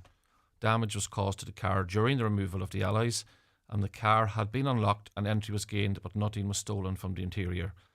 We're interested in speaking to anybody who may have travelled in the area of the Port Road and his dash cam at those times between 2:30 a.m. and 3:30 a.m.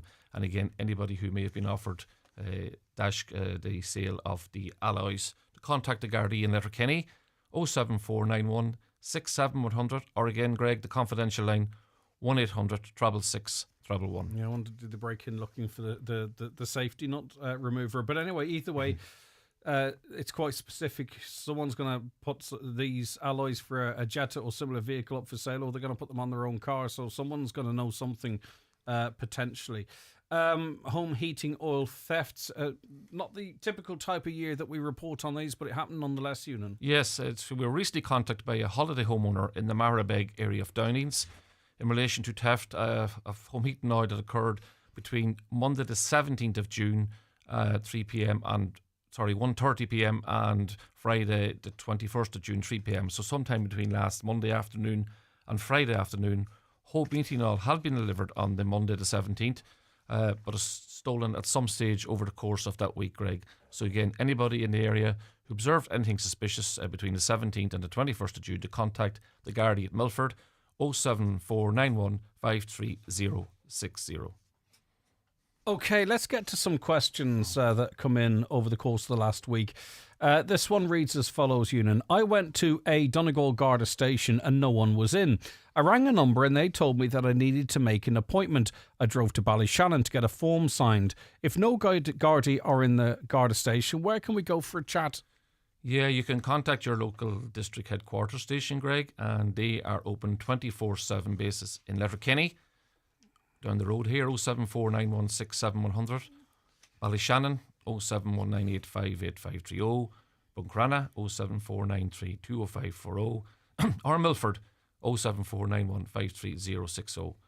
You can call to any of these Garda stations in person at any time of the day or night, where you can chat to someone.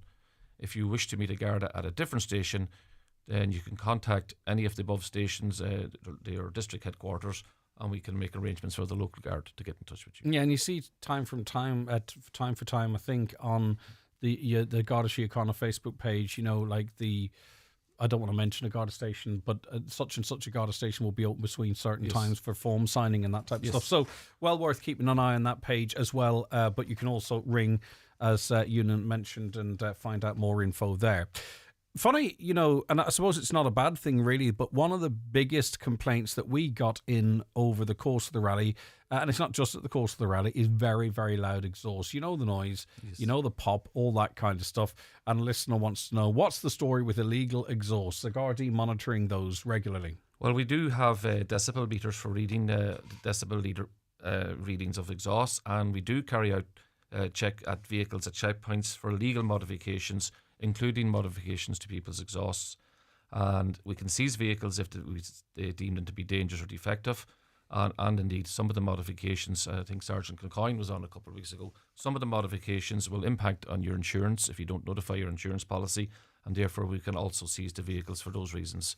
So I suppose by way of information, you're breaking the law if you remove your silencer or make any change that would make that vehicle emit a noise louder than the original exhaust before your modifications. So, right, okay, so that's really interesting. So if I change the back box at all and it's louder than that it was made with, that's... Yes, and you have to be the reading, I think, is 99 decibels. Right, okay. So, but I think in what happened over the weekend, and I suppose in many rallies, is that they're not actually, it's not the breaking the law with the exhaust, it's the revving. Yeah. So it's like a normal car, me and you get into our car, we can rev our cars and make noise. The exhaust is legal, but it's the actually noise pollution. How loud it is. Yes. Okay. That's the problem for people, Right, thanks for that.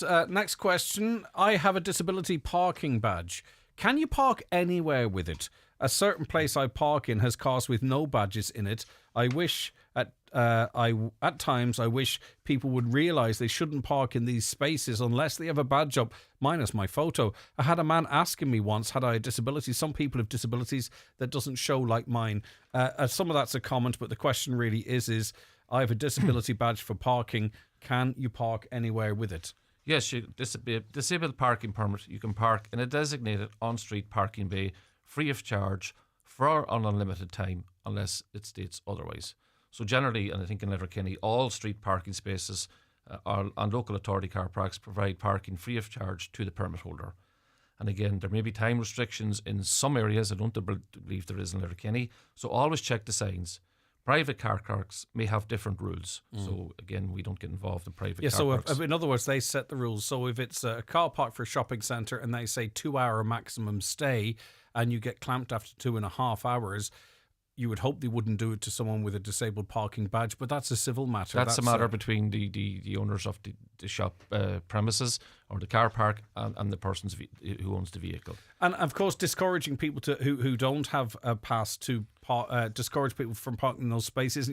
And the fines and enforcement have increased somewhat too. Yes, we appeal to motorists to avoid parking in disabled bays. Never park in a disabled bay unless you have a permit to do so.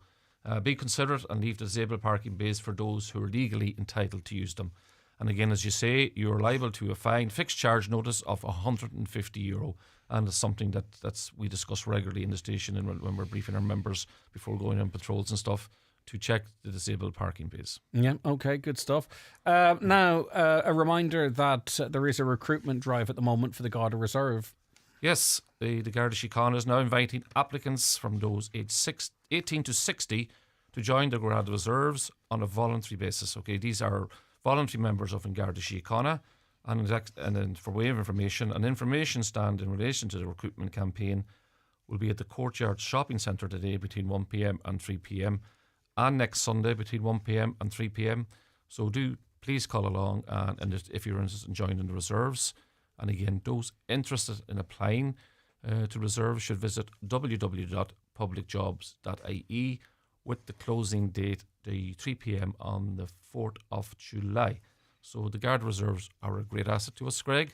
They provide support during policing operations, enhance ties with local communities, and bring a wide range of skills and talents. So just by way of information, we reached out to the reserve organisation for the rally this year, and we had reserves working over the weekend from places so far away from Macroom, Clonmel, Tipperary, Store Street, Tala and Tramore, County Waterford. Believe it or not, that's the distance they travelled to provide Brilliant. support for us.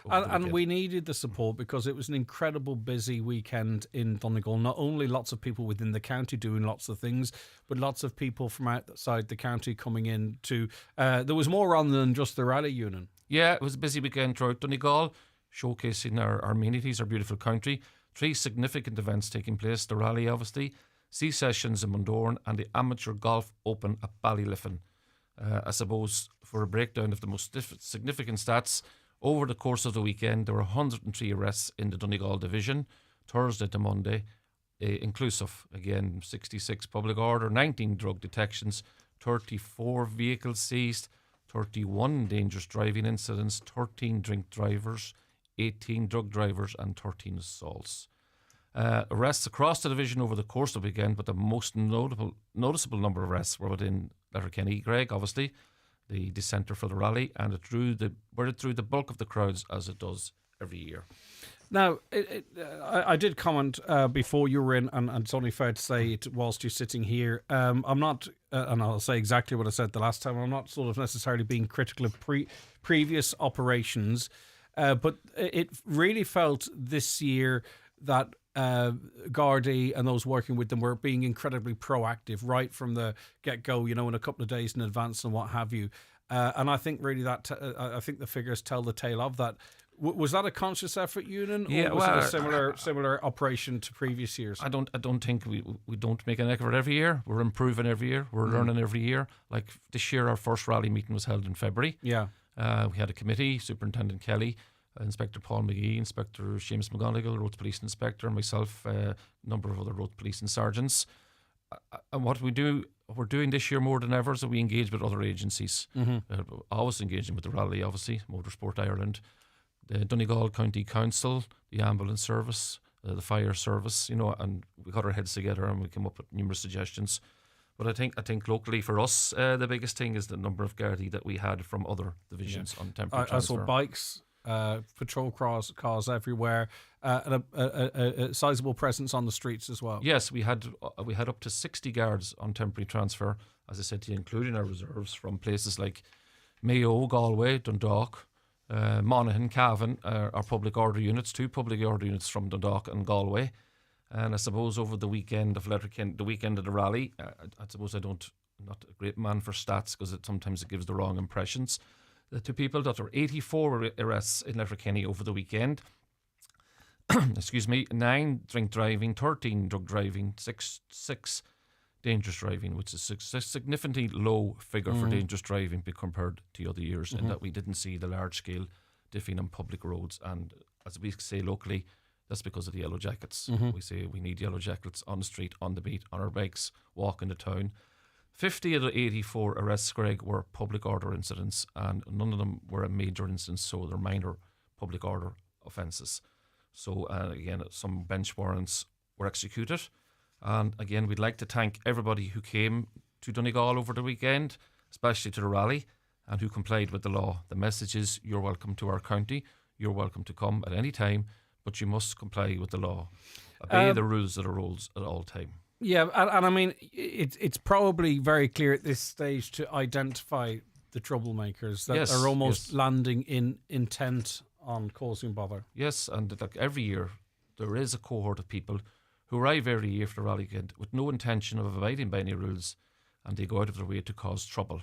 And with that in mind, we had a number of special sittings where people were arrested and brought to court that evening or the next morning, where they were dealt with very quickly. So we're pleased that no major incidents occurred on or off our roads over the course of the weekend. And again, thank you to everybody who obeyed by the law. You are very welcome to come to our county, to the rally at any time. But again, you must obey by the rules. A couple of things of note, a couple of additions. Alfie, the I don't know what do you call it, the drugs. Yeah, Alfie drugs was up dog. for the weekend. I was chatting to him on Friday actually. Any crack? He was good form. Yeah. All right, good stuff. Alfie assisted in a number of searches and checkpoints throughout Donegal Division, Greg, as part of Operation Tara.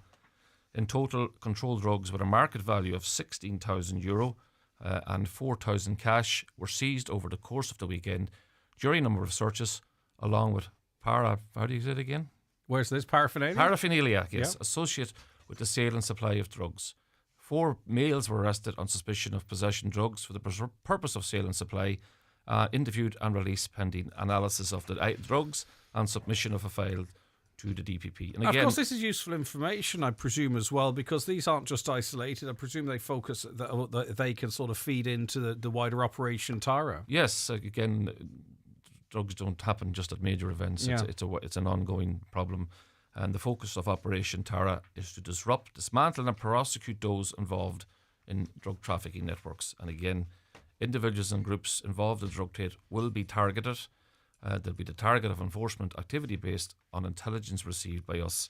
And again, anybody who may have information in relation to the sale and supply of drugs, please contact the Divisional Drugs Unit 07491 67100, or again, Greg, the confidential line 1-800-666-111. And just finally on the rally, I saw some photos on the Garda Síochána's Facebook page of a very fancy golf. What was that all about? Yeah, I saw it. It made its appearance at Highland Radio too. That's right, I saw the boys out there. That's where excited. I saw it. I didn't see it on your Facebook. So this is a new initiative, Operation Nexus. It was launched on last Thursday night at the ceremonial start of the rally. I was actually there myself, and I have to say it drew more attention than some of the rally cars. So I'm not sure if Rory Kenny and the boys were a bit jealous, but we were there anyway. So this car was seized during an operation that uncovered large volumes of illegal drugs and unexplained cash destined to cause harm in our society. So that's one benefit of it. It is now used for road safety education to keep people safe. And as you know, cars bring great enjoyment and freedom to our lives. And for safety reasons, there are regulations about, as we said before, about modifications can be made to our cars.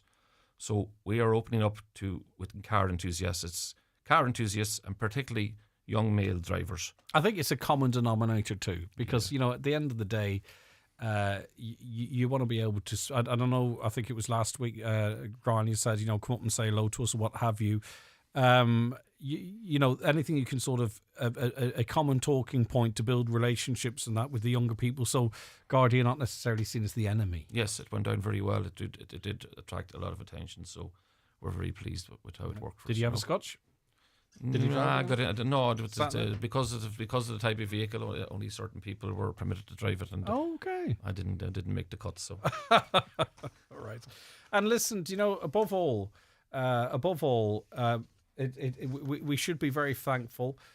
Some of it's good policing, but part of it's good behaviour. Some of it's, look, but we got through a very busy weekend between C sessions, the golf, and the rally. Thankfully, no serious injury or death on our roads.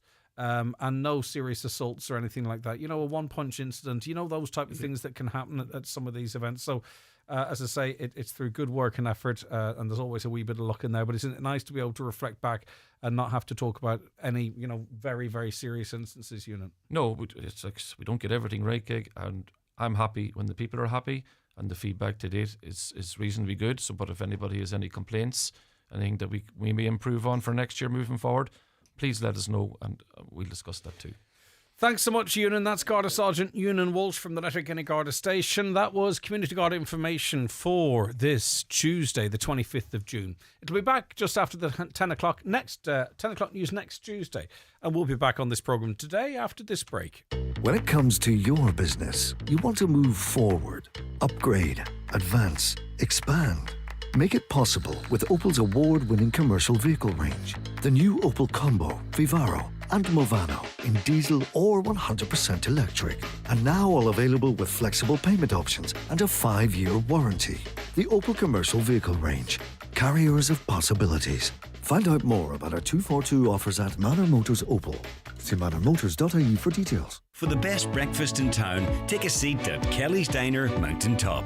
Try the renowned Early Bird Special or the Full Irish, or go all the way with the ultimate Monster Trucker. There's also healthy options like Kelly's Protein Breakfast or turkey and scrambled eggs. Choose from the full breakfast menu every day at Kelly's award-winning diner at Mountain Top, Letterkenny. Foy & Company in Ballybuffet and Letterkenny are the largest stockists of paint and wallpapers in the Northwest. Our qualified colour consultants and interior design team will help you create a beautiful space designed for your needs. We work with commercial and residential customers, have all the largest brands and can match any colour. We stock all the interior and exterior paint along with all the painting accessories you'll need to completely transform your space at Foy & Company in Letterkenny and Ballybuffet. There's Monster Bingo tonight and every Tuesday night at Mulroy Woods Hotel, Milford. €3,250 must go. Doors open at 7:30. Bingo starts at 8:30. That's Monster Bingo tonight at Mulroy Woods Hotel, Milford. Now, on to something completely different. We welcome onto the programme now Kelly Matthews, author of Brian Friel Beginnings. Good morning, Kelly. Good morning. Lovely to see you. Thanks so much for joining us. How are you keeping? Doing well, thank you. It's great to be here. Yes, indeed. Now, we're going to talk about this book, but I kind of want to sort of establish with you how you came across the Brian Friel story. What was the background there, Kelly? Is Brian Friel a man you were familiar with, or was it sort of a nice coincidence that you stumbled across him? Oh, I've been familiar with Brian Friel for a long time. I'm a fan of the theater. I participated in college theater myself as a student. So I've seen as many Brian Friel plays as I can in person over the course of many years. And I did my degrees in Irish literature. So I became very interested actually in the kind of middle of the 20th century, that period in Ireland. I think it's a really interesting time that doesn't get enough attention. I had written a book about the Bell magazine, which was published in Dublin in the 1940s and 50s. And I was interested then in expanding on, my knowledge of that time period and perhaps writing a book about radio and particular theater on the radio. So I went to the BBC archives 8 years ago in 2016, and the BBC written archives are actually in England, pretty far outside London. They're in Reading, and that's where I stumbled across. In a way, I had requested as many papers as they had related to Brian Friel, but I did not know how many papers they had, and nor did they really, and nor did the Friel family when I contacted them for permission to quote from these letters to write about them. And from there, I followed the trail. So to some extent, some of this information, or at least how it's delivered or the source of it, is new to the family as well, let alone the listener or the reader, yes. Sorry. Yes, absolutely. I had a book launch in Derry last night and was talking with two of Brian's children, Judy Friel and David Friel. And yes, when I approached them, in a more professional way through Mr. Friel's agent in London, they were equally surprised to learn that there was a large trove of letters in England between Brian Friel and Ronald Mason, also known as Ronnie Mason, who was a drama producer for BBC Radio in Belfast. And he would have been a mentor of Brian's. Yes, in every way, to be honest. Well, every way that related to writing.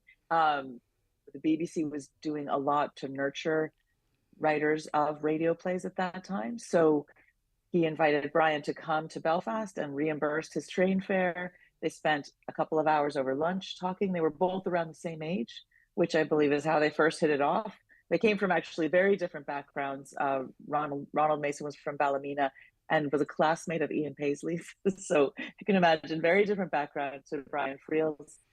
But later on, Ronald Mason actually went to Brian and Anne's house in Derry.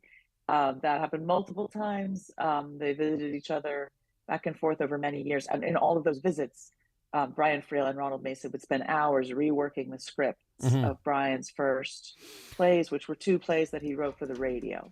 And of course, Kelly will learn in the reading of the book Brian Friel Beginnings, but the correspondence, the exchanges, they were personal, were they? You know what I mean? Or very businesslike? No, they were very personal right from the beginning. I was struck by that, and that's what struck me when I was reading these. So through that, you sort of get archives. you get a more of an insight then into sort of the development of a person as an individual and in their relationships, but then obviously how that formulates their work and the rest of their career. Yes, absolutely, and the voice that comes through is very clear from the very beginning and very warm and funny a lot of times. I mean, Brian Friel's first letter to Ronald Mason said, "Thank you for being young and please get your hair cut often." I don't know what that related to, but, that was after their first, what would have been a business-like meeting. But, right away there was a personal connection. And that it's also worth remembering that at that time period, and this is going back to 1957, at that time period, written letters on a typewriter or handwritten, posted through the mail, that's the equivalent of our text messages today. So they often were very personal and very revealing. And there were other, they did discuss some details of their personal lives. Brian and Anne, were married at that time and already had 2 children. As I say, Ronald Mason never married. He journeyed frequently between London and Belfast. So that's where it began for me. So in this process, being familiar with the work that we all know now, did you sort of see the early shoots of that in this conversation? And it must have felt like a great privilege, but also then a great responsibility to sort of connect one with the other. In every way, yes, everything you just said.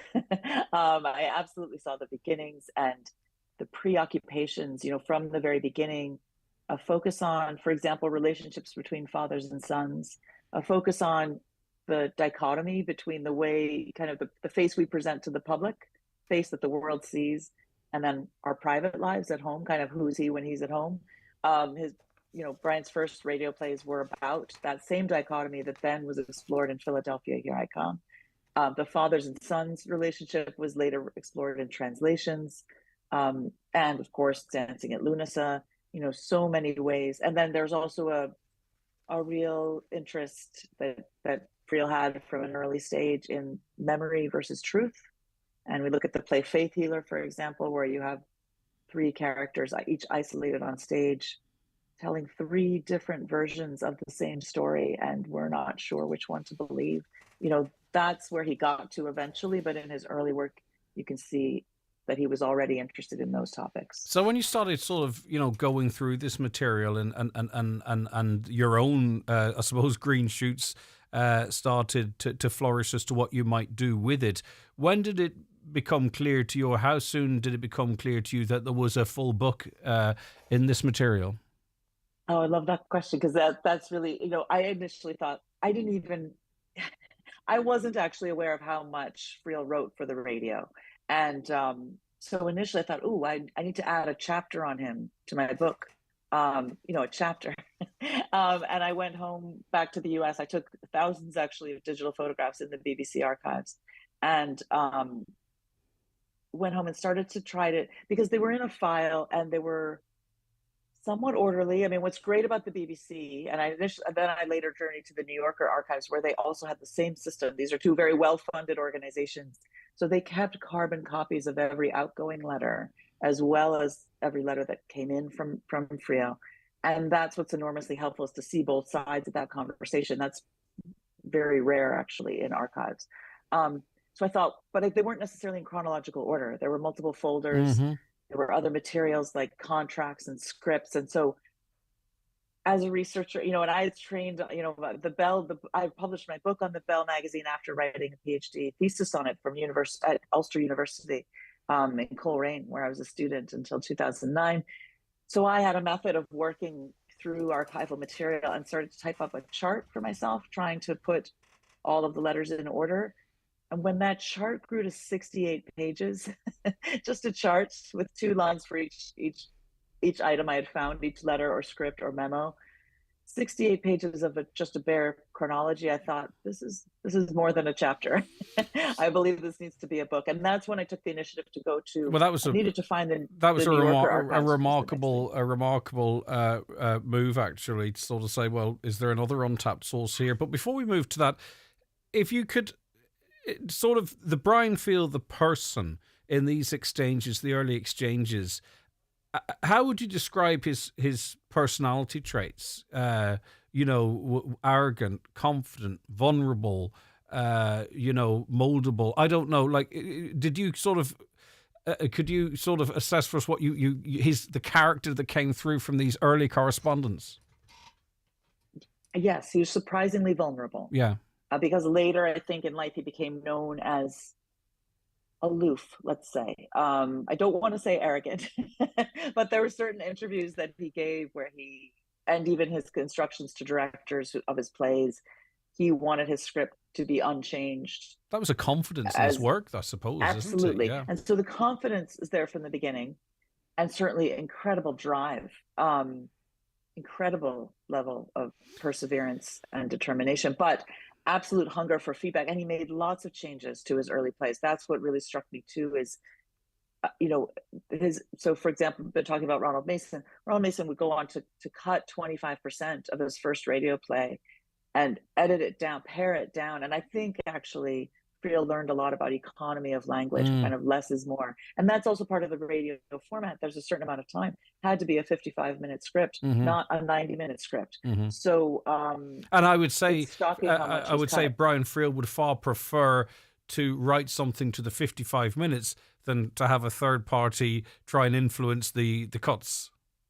Yes, and that's probably, that also speaks to the integrity of his relationship with the producers, that they made those cuts together. So his producer, Mason, absolutely respected the ownership of the writer. But even what's interesting to me is there's memos kind of behind the scenes that Brian never saw, that Mason sent to his, he'd send these diplomatic kind of letters saying, I think we need to go over it again, need some cutting. And then he would write to his supervisor, the last 10 pages of the play are plain old bad, the script needs heavy cutting. Things like that. There's a bit of management. I think there's a bit of personality management there. Absolutely. A lot of diplomacy. And also, too, with the amazing source material you have for this book, 2 things. You mentioned already the New York Public Library. Again, fantastic that the archives are there. But I think particularly what makes all of that special, he was exchanging with Roger Angell, who was, there's a lot of, he was quite lengthy in his responses and good exchanges for you to work on there. But then you actually got to speak to, at 98 years of age, Angell. So if you had any doubt of the tone or the meaning of the relationship, what an amazing thing then to have access to him, to speak to him, to either confirm what you knew or to add a little bit more nuance or context to these exchanges. Yes, and that was an incredible privilege as well. It took me a couple of years on from the radio research to find how much was in the New Yorker, and that was really just based on a hunch. And since I live in Boston, it wasn't a very difficult journey to go down to the New Yorker archives for a few days. Once I found out, I didn't quite know where they were, but I immediately saw the same, candor, the same humor, the same length. These were very lengthy letters back and forth between Friel and Roger Angell, and the depth of their friendship. So I knew who Angell was. He's actually very well known in the U.S. As a writer himself. Interestingly, he became a writer who's best known for his writings about baseball. He was writing short stories though at the time when and he had just started as New Yorker fiction editor. So he too was quite young. There's definitely a fellowship and young energy, kind of youthful energy. And so I had to find channels to reach out to him. He was 98 years of age. So I also wanted to do it sooner rather than later. But as soon as I was able to make contact, I sent an email in 2018. And his wife responded to me because he had actually lost most of his eyesight by that time. He wasn't able to type emails, but she wrote back to me with a lengthy email. Roger would love to talk to you. He was a great friend of Brian's, and please come to our apartment. They hosted me for lunch, which became a 3-hour conversation. I was allowed to record all of it, which again, just such an honor and a privilege and a blessing for this work to confirm so much of it. Yeah, and I listen. I think if the answer is no, that's okay too, because Roger's had a very long life and met a lot of people, and we live in a very big world. How significant how much significance did he place on his sort of interactions with Brian Friel? Was he like, oh, I remember that young writer, or blah, blah, blah? Or is this something that I wonder he's told, his young people around him, or I actually was in contact with the late, great Brian Friel?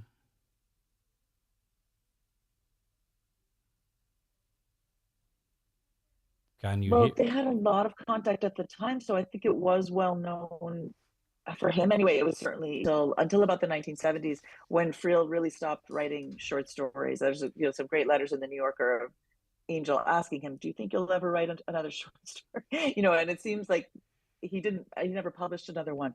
But it was very clear to hear from Roger Angell that this was a deep friendship. Okay. And that he said, other people remarked on how close we were at the time. And Angell actually published a great book at age 90, I think 6, so just a year or two before I talked with him, called This Old Man. And Friel wrote to him, so it must have been before 26, before he died. Brian wrote a letter to Roger congratulating him on the book. Oh, so even into their 80s and 90s, they were still in contact. Okay, so the book is Brian Friel Beginnings. It's available anywhere you'd expect to find a fine book like this. Kelly, obviously, I think you've done a very important work here in telling an untold story for the most part, but also in archiving this for future generations as well, because it fills in gaps. Just purely out of curiosity, are these the material that you discovered? Yes, it was there, may never have been found in both New York and London. Is more weight given to that material now that you've sort of uncovered it and shone a light on it, I wonder? I hope so, and I have. That is my goal as a researcher. For all of us who engage in archival research, we're also trying to light the path for future researchers. So I believe there is more work to be done on this. And I footnoted, I endnoted every single letter that I studied. They're available in the BBC archives. So I would love it if other people would look more closely at this. I did write 2 academic articles, kind of to test the waters, and also to get permission. The processes of getting permission from the BBC and the Friel estate and all the other sources. I thought I'll test the waters a little bit with a couple of academic articles. So those are published and available. But certainly one of them is available for free online on JSTOR. And I hope others will delve into these, absolutely. Kelly, congratulations in getting it all together, and give us an insight actually to all of the work that has to go into getting this into our hands. And it's not just physical work, it's testing waters, as you mentioned, and seeing which way the wind's blowing and stuff. So thank you so much for your such a detailed and long insight into that. Thanks, Kelly. Thank you. Take care. Bye-bye. Kelly Matthews there. She's author of Brian Friel Beginnings. I'm sure many of you out there will be interested in that. There are now even more reasons to drive home the fully electric Volvo EX30, our smallest ever SUV.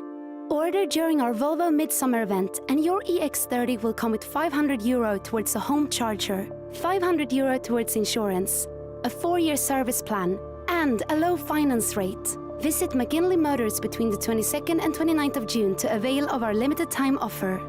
Volvo EX30, small SUV, big deal. Terms and conditions apply. Join me, Marty Friel, every Friday night from 8 for Rockin' Hits on Highland Radio in association with Arena 7, where you can enjoy dinner and drinks in a Woodbury Grill, Bar and Restaurant before bowling in Arena 7's state-of-the-art lanes. See arena7.ie. It's just dropped. Something so brilliant. You can't ignore it. Ireland's brightest energy offer. A saving of up to €791 off dual fuel. And all you have to do is switch. Visit electricireland.ie and start saving. Electric Ireland, making your world brighter. EAB €2,562 dual fuel discount including online billing and direct debit. Savings compared to a 24-hour standard variable tariff EAB 12-month contract. T's and C's apply. See electricireland.ie. They say time equals money, so spend your money where you spend your time. No matter what your preference is, Cooney's Home Interiors has something to suit every taste and budget. With our extensive range of home furnishing to fit every room and style, from mattresses and beds to rugs, mirrors and suites of furniture. Visit us in store today and see for yourself what Cooney's have to offer, and let us help you make your dream home a reality. Cooney's Home Interiors, Letterkenny Retail Park. Huge range, great prices. Highland Radio weather updates brought to you by McElhenney's. Support a local Donegal business with McElhenney's. From fashion to home essentials, find everything you need for any occasion. Shop McElhenney's Ballybuffet for quality you can trust. Hello, my name's Enda Walsh, and I'm a dairy farmer from Ormore, County Galway. In Ireland, we're always looking for a better cow. A cow that's healthier, happier and longer lived. A cow that gives us more milk of a higher quality with specific health benefits. A cow that has a lower carbon footprint. We're finding that better cow through our world-leading breeding programs based on years of science and research. I'm speaking on behalf of the National Dairy Council, everyone's dairy. Chasing that final ray of sunlight to the end of the garden, squeezing every drop out of your tea bag, scraping the last bit of that really nice face cream. In Ireland, we love getting the most out of everything, so why aren't we doing the same with our money? By moving to an AIB savings account today, you'll get more from your money by earning interest. Visit aib.ie/savings to explore your options. AIB, for the life you're after. Terms and conditions apply. Allied Irish Banks plc is regulated by the Central Bank of Ireland. Are you building, rebuilding or renovating? What heat pumps or solar panels would suit your build? Come along and speak to the experts, Efficient Renewables, on heat pumps and solar panels. Get advice on installation and grants available. Visit the Efficient Renewables showroom in Newton Cunningham and see these products in operation for yourself. If you're getting married, BizPrint can take care of all your printing needs. Not just invitations, but save-the-date cards, order of service booklets, table cards and so much more.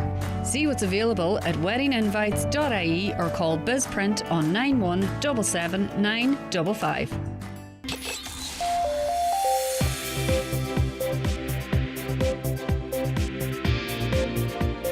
With all the stories that matter across the Northwest, it's Greg Hughes on the 9 to Noon Show on Highland Radio. And it is 11 o'clock. Let's get a news update. It's over to Donna Marie Doherty. Thanks, Greg. Good morning. A young man has been hailed a hero after he went into a burning house twice to rescue an elderly man. Keelan Dolan was travelling home from lunch with his grandfather when they noticed smoke coming from the home. After calling the man's name and hearing him from inside, Mr. Dolan ran in and brought him to safety moments before flames engulfed the property. 3 people were hospitalised following a single car collision in Letterkenny in the early hours of yesterday morning. A car travelling on the N56 from Letterkenny towards Illistrin at around 2:45 a.m. left the road and crashed into a fence. The driver and 2 passengers were treated at Letterkenny University Hospital for non-life-threatening injuries.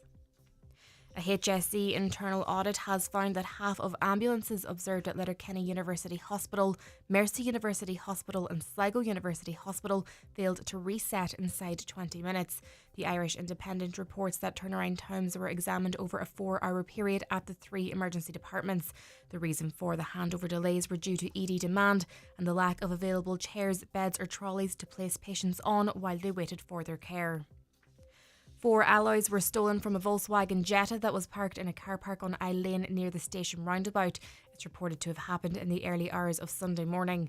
The car was damaged as a result and entry was gained as the car was unlocked. However, nothing was stolen. Gardaí wish to speak to anyone who may have travelled in the area of the Port Road with a dash cam between 2:30 and 3:30. The glass of a front door and a sitting room window were smashed in Carndonagh overnight on Thursday last. Gardaí are appealing for information on the criminal damage incident that happened in the Abbotswood area between 8 p.m. that evening and 9 o'clock the next morning. They're particularly interested in hearing from anyone who may have been in that area with a dash cam between 3:30 a.m. and 4:30 a.m. And finally, Gardaí have launched an investigation following a burglary in a yard in Skeshkinarone in Dunloe.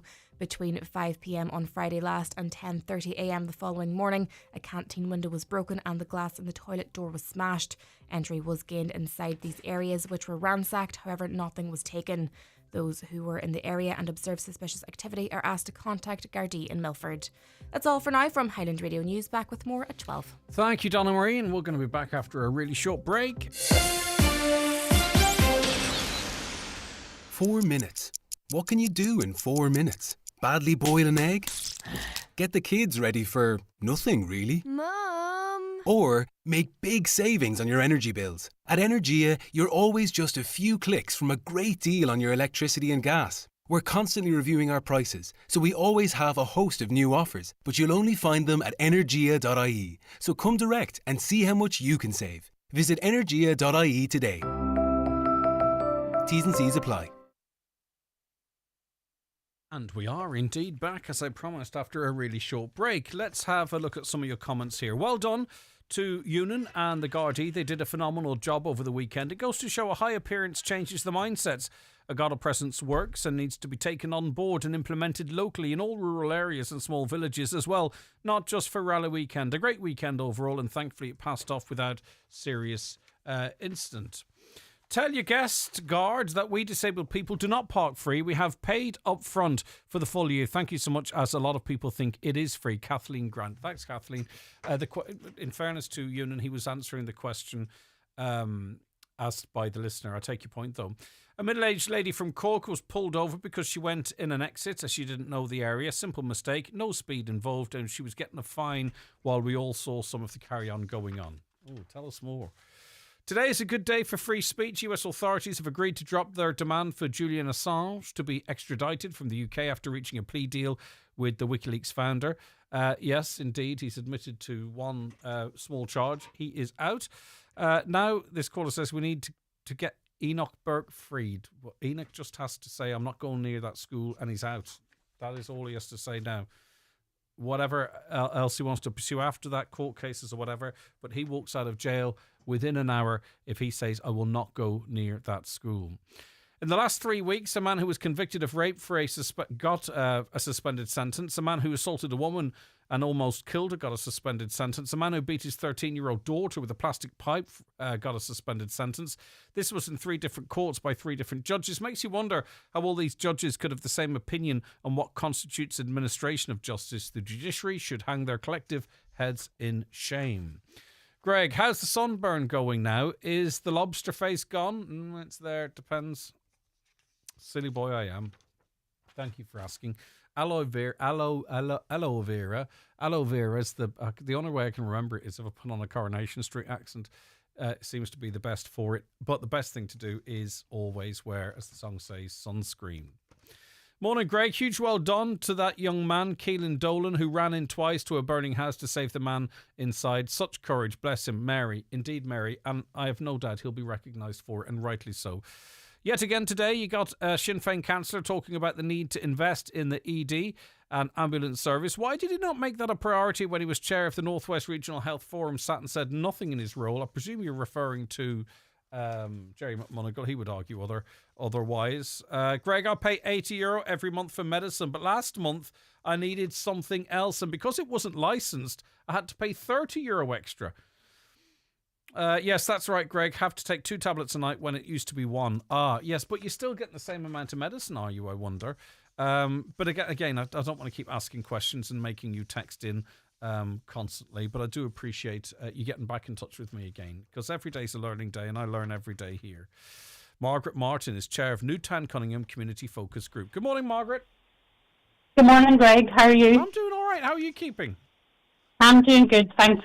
Right, let's talk about the regeneration strategy and action plan for Newtown Cunningham. It's set for its launch, and I suppose remind us how this action plan, sort of the main points of it, and it generally was drawn together, Margaret.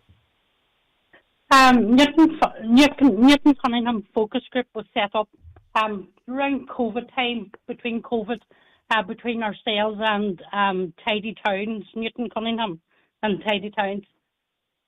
And we got together along with the Donegal County Council Community Development Team, and between ourselves we got GM Designs, multidisciplinary, they're a planning team. They have developed quite a few different community and villages plans or master plans over the years. So they come on board. Back in spring 23, we had a community public consultation where we invited the community to come along and meet GM Designs and put their wishes with regards to what they want the village of Newton Cunningham to look like within the next 10 years and going on forward onto 2040. So, Margaret, you're confident that the community's fingerprints are all over this plan? The community, the community have been invited, as I say, in spring 23 to come along, and it was really well supported. It was actually then a joint venture at that stage with the Roads Committee, and currently the roads in Newton Cunningham is being redeveloped, as you see currently at the minute. Yeah, it's going to be launched on Thursday, June 27th at 8 p.m. in the Clumben Hall in Newtown Cunningham, and everyone's invited, local groups, organisations, businesses, interested members of the community, also encouraged to attend. What is the purpose of then this strategy? What do you feel it lays out? And I suppose really, to actually attract funding in the right places and the right type of funding, you really need a plan like this in place, don't you? This is a very important building stone for the future of Newtown Cunningham. It is. It's very important, surely. I mean, the focus group has done lots of things through the village at the moment, and with collaboration and, shall we say, good relations with the Donegal County Council, we foresee that we can bring in grants, even short-term grants and to the long-term grants into the village of Newton Cunningham and going forward. Is this being done in a way whereby the people that will find out, what's in the plan will find out on Thursday? Or can you give us some tidbits of maybe where the locals want to see Newtown Cunningham going into the future? It will be all. It's all there drawn out on the master plan, and basically, if you've been through Newtown Cunningham is a big long village, and basically what we're trying to do is to find a centre point within Newton Cunningham and to give a shared space for everybody, that can come into Newton Cunningham, and so it's really important that we get the businesses involved and the local people involved, because that's where the strategy is going to go, with the blueprint of the village, Okay, brilliant stuff. Well done. Again, an invite to local groups, organisations, businesses and interested members of the community to attend 8 p.m. Thursday the 27th. That's this coming Thursday, of course, in the Clumben Hall, and see really, where Newtown Cunningham might be going in the short term, the medium term, the long term. But with this document now, it can be that blueprint, and funding can be drawn down where appropriate.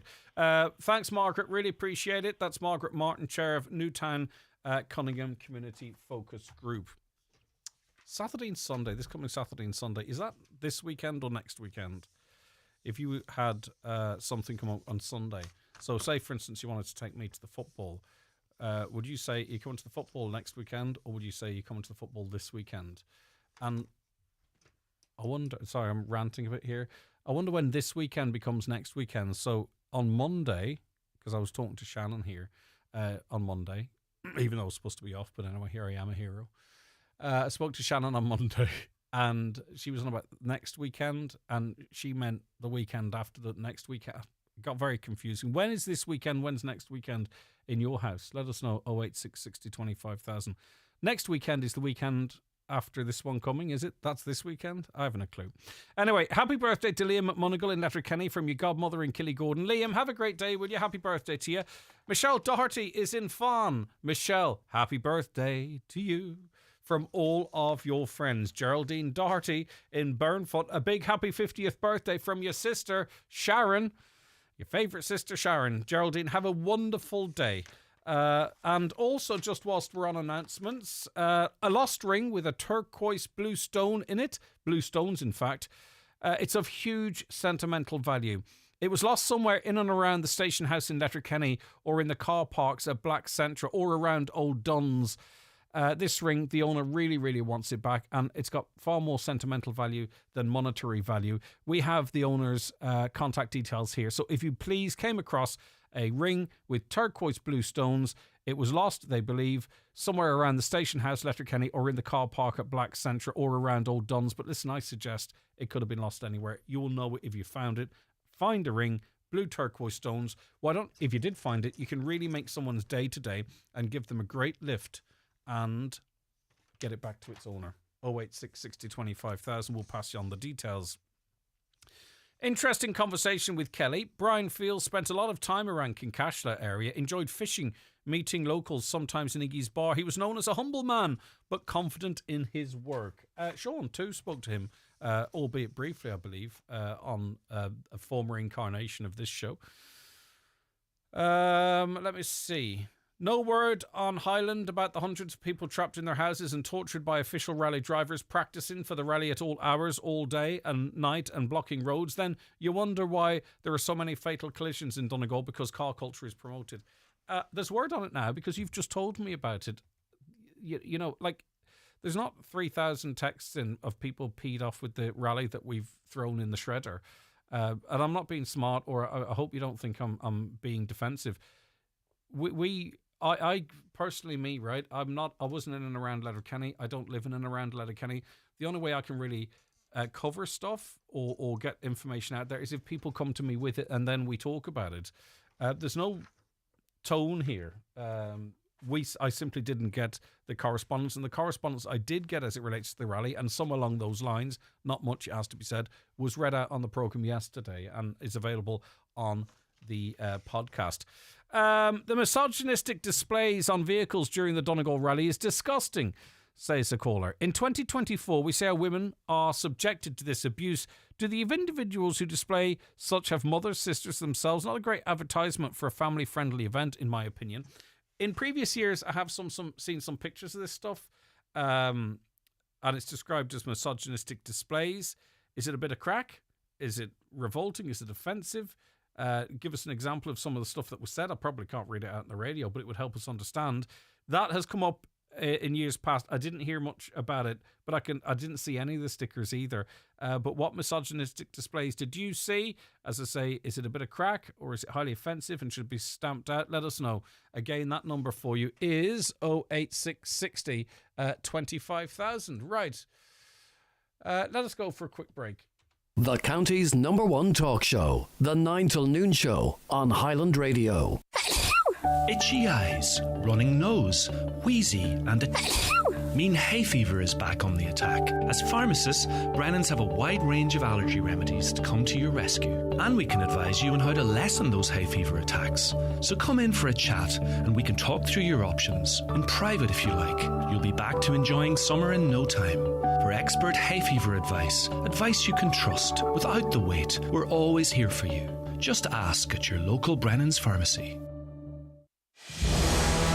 Be a winner and view the trophy collection at Brian McCormick Sports. Full colour awards, glass and crystal, perpetual cups and shields, sports awards, metal cups and medals. Whatever the occasion, click bmcsports.ie. Budget medals for sports days with personalised inserts to promote your club and school.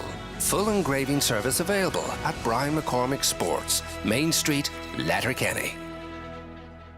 For strong, unique, weather-resistant homes, choose Cedral Exteriors. Our fibre cement roof slates and wall cladding ranges are built to last for generations, exceeding EU quality standards. Members of Guaranteed Irish, our products are locally made and beautifully designed, offering long-term peace of mind. Visit cedral.ie. Cedral Exteriors. Strength guaranteed. Well, wait till you hear why thousands of families are going full Lidl. He has every fruit. Every fruit. He has blueberries every morning. He loves them. I would have a dream in an apple pool. Oh, really? Yeah, that's a pool full of apples. Yeah. Go full Lidl today. The Highland Radio Hoolie to Salou is getting closer. Join me, David James, and a host of Ireland's top artists for a week of fun in the sun. Staying for 7 nights in the stunning 4-star Sol Costa Jurado Hotel with non-stop entertainment morning, noon and night. But hurry, we only have a limited number of places available. Don't miss out on the holiday of a lifetime this September. To book, call Country Music Tours on 074 91 19 955. We'll see you in Salou. Now, the Silver Tassie Hotel, obviously a very important business in and around Letterkenny, and can you believe it? It is 25 years old this month. Its manager, John Brown, joins us in the studio now. John, good morning to you. Good morning, Greg. Thanks for having me. 25 years, amazing. 25 years, yes. It's just goes like that there. So it does. Yeah, have you been there from the start, or did you no, come not from the start. I'm there about halfway. I'm 12 years now. So as I say, we're celebrating this. It was this week, 25 years ago, that the actual hotel itself opened. Mm-hmm. So it is. So we're having a night now on Friday night as a celebration, just to thank all customers, staff, past staff, and everything for the support down through the years. Yeah, because, you know, these buildings contain so many memories, so many important milestones. Yeah. It could be your communion, it could be your marriage, it could be confirmation, it could be a meal after someone's passed. You know, and we talked about this with the recent launch of a book last week. We often associate with food and drink. But these spaces contain so many memories. It's the memories that we're looking for. As I say, that's why we want to invite everybody back. As you say, it's down to celebrations, even just a normal night out, which turns into a great memory for someone. And that's why we're just asking anyone if they have any old photographs, any old stories, to share them with ourselves so we can have them on display for this Friday night. Yeah, exactly. The Silver Tassie, always called the Silver Tassie? No, it was actually the Silver Tassie.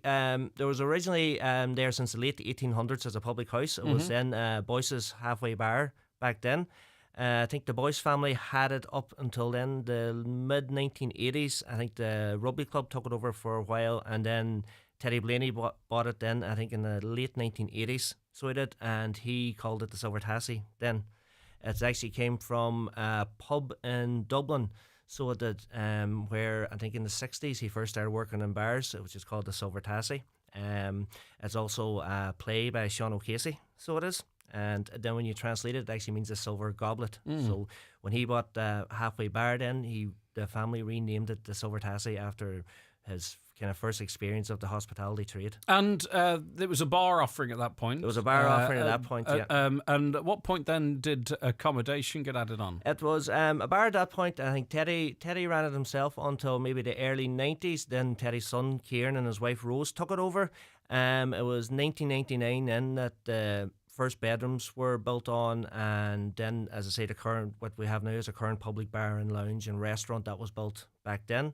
Then over the course of the years, then I think from 2002 to 2009, extensions, further bedrooms, Seascape Spa added on, or Woodlands Wedding Suite was added on. So down through the years, it's been slowly but surely built on and extended. And is it clear within the building where the original part of that building is? Like, I'm thinking of Logues and Cranford, it's sort of built around an original part of that, or Harvey's Point, you can see where it's effectively a wall and a fireplace now at this point, but you can pinpoint where this amazing building. Well, the actual main public bar, which is centre of the hotel, it would be the original site of the original public house. Yeah. So that's so again, we're renaming it as a kind of homage to Teddy himself at the time, from when he started off the Silver Tassie. Well, hold on a second now. So the wee bar, what do you call it? Not the actual name, but just it's called the wee bar now. The wee bar, but it's going to have a name on it. It's going to have a name on it. And when's that being revealed, or is it public knowledge now? Yeah, well, it's not fully public knowledge, I say, but it'll be revealed on Friday evening, so it will.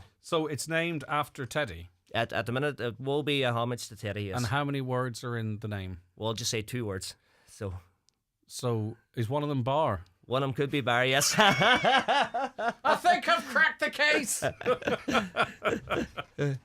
Is there an apostrophe in it? There could be an apostrophe as well, Greg. You're right, yes. All right. But isn't it a lovely thing, though, as well, to sort of mark its history and people important to that history? Oh, yeah, exactly. And there's a few other things. I'll just say Teddy's wife, Rainey, will be, there'll be a wee section of the bar kind of dedicated to her as well, because obviously she was in the background down through the years. So she was, as you always say, the real boss, as I say. So, but it'll be a homage to her as well.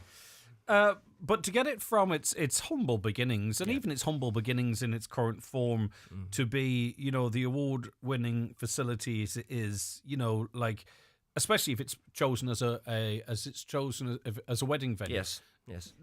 People are very particular now, so it has to be to a very high standard, and that's achieved. Yeah. And also, if you open up a spa, the clientele now, be they local or travelling from great distances, there's a very high bar level. Oh, there is, yes. So everything has to be in this day and age, because customers are so discerning at the very highest level, doesn't it, John? Oh, it does. It's all about, obviously, as you said, your quality and the level of it, but the main thing is consistency. It's getting that consistent day in, day out. 7 days a week. You're only as good as your previous treatment, your previous meal, your previous wedding. So it's getting that right every day, and now that's where I have to give credit to Kieran and Rose, as I say, to put the hard work in over the last 25 plus years, so they have, and I just want to congratulate them both on their success. I have great admiration for people in business, because you can. There's lots of people. I probably would be one of those that if something was going kind of okay for me, I'd rest on my laurels. Yes. But then you need a certain type of personality trait where you say, well, what about if we spent millions on this? Would we recoup? Would it be successful? Could it crash the business? I'm speaking generally now, not about the Silver Tassie. But you need that vision, don't you? And that plan. Yes, and you need that drive as well it's a big want footprint of a building. Oh, it is. Yes, it is a big footprint. Like now at the minute, we have just over 100 staff there. So like you have to think about them when you are planning ahead and everything you got there. As you said, obviously every year you want to put money back into the business, and you have to develop over the course of time to stay on top. So you mentioned staff there, and every business is as good as its staff. And I think an awful lot of people have been through over the 25 years. You'd love to see as many former staff back again too, because you're talking about memories. Yes. They would have some crackers. Yes, that's it. We're looking, as I say, we have an invite out, as I say, for any present staff, but a lot of past staff who've put the hard work in and made us what we are today. Like we still have staff there from the original day the hotel opened, still working there. Like we want to thank them, so we do.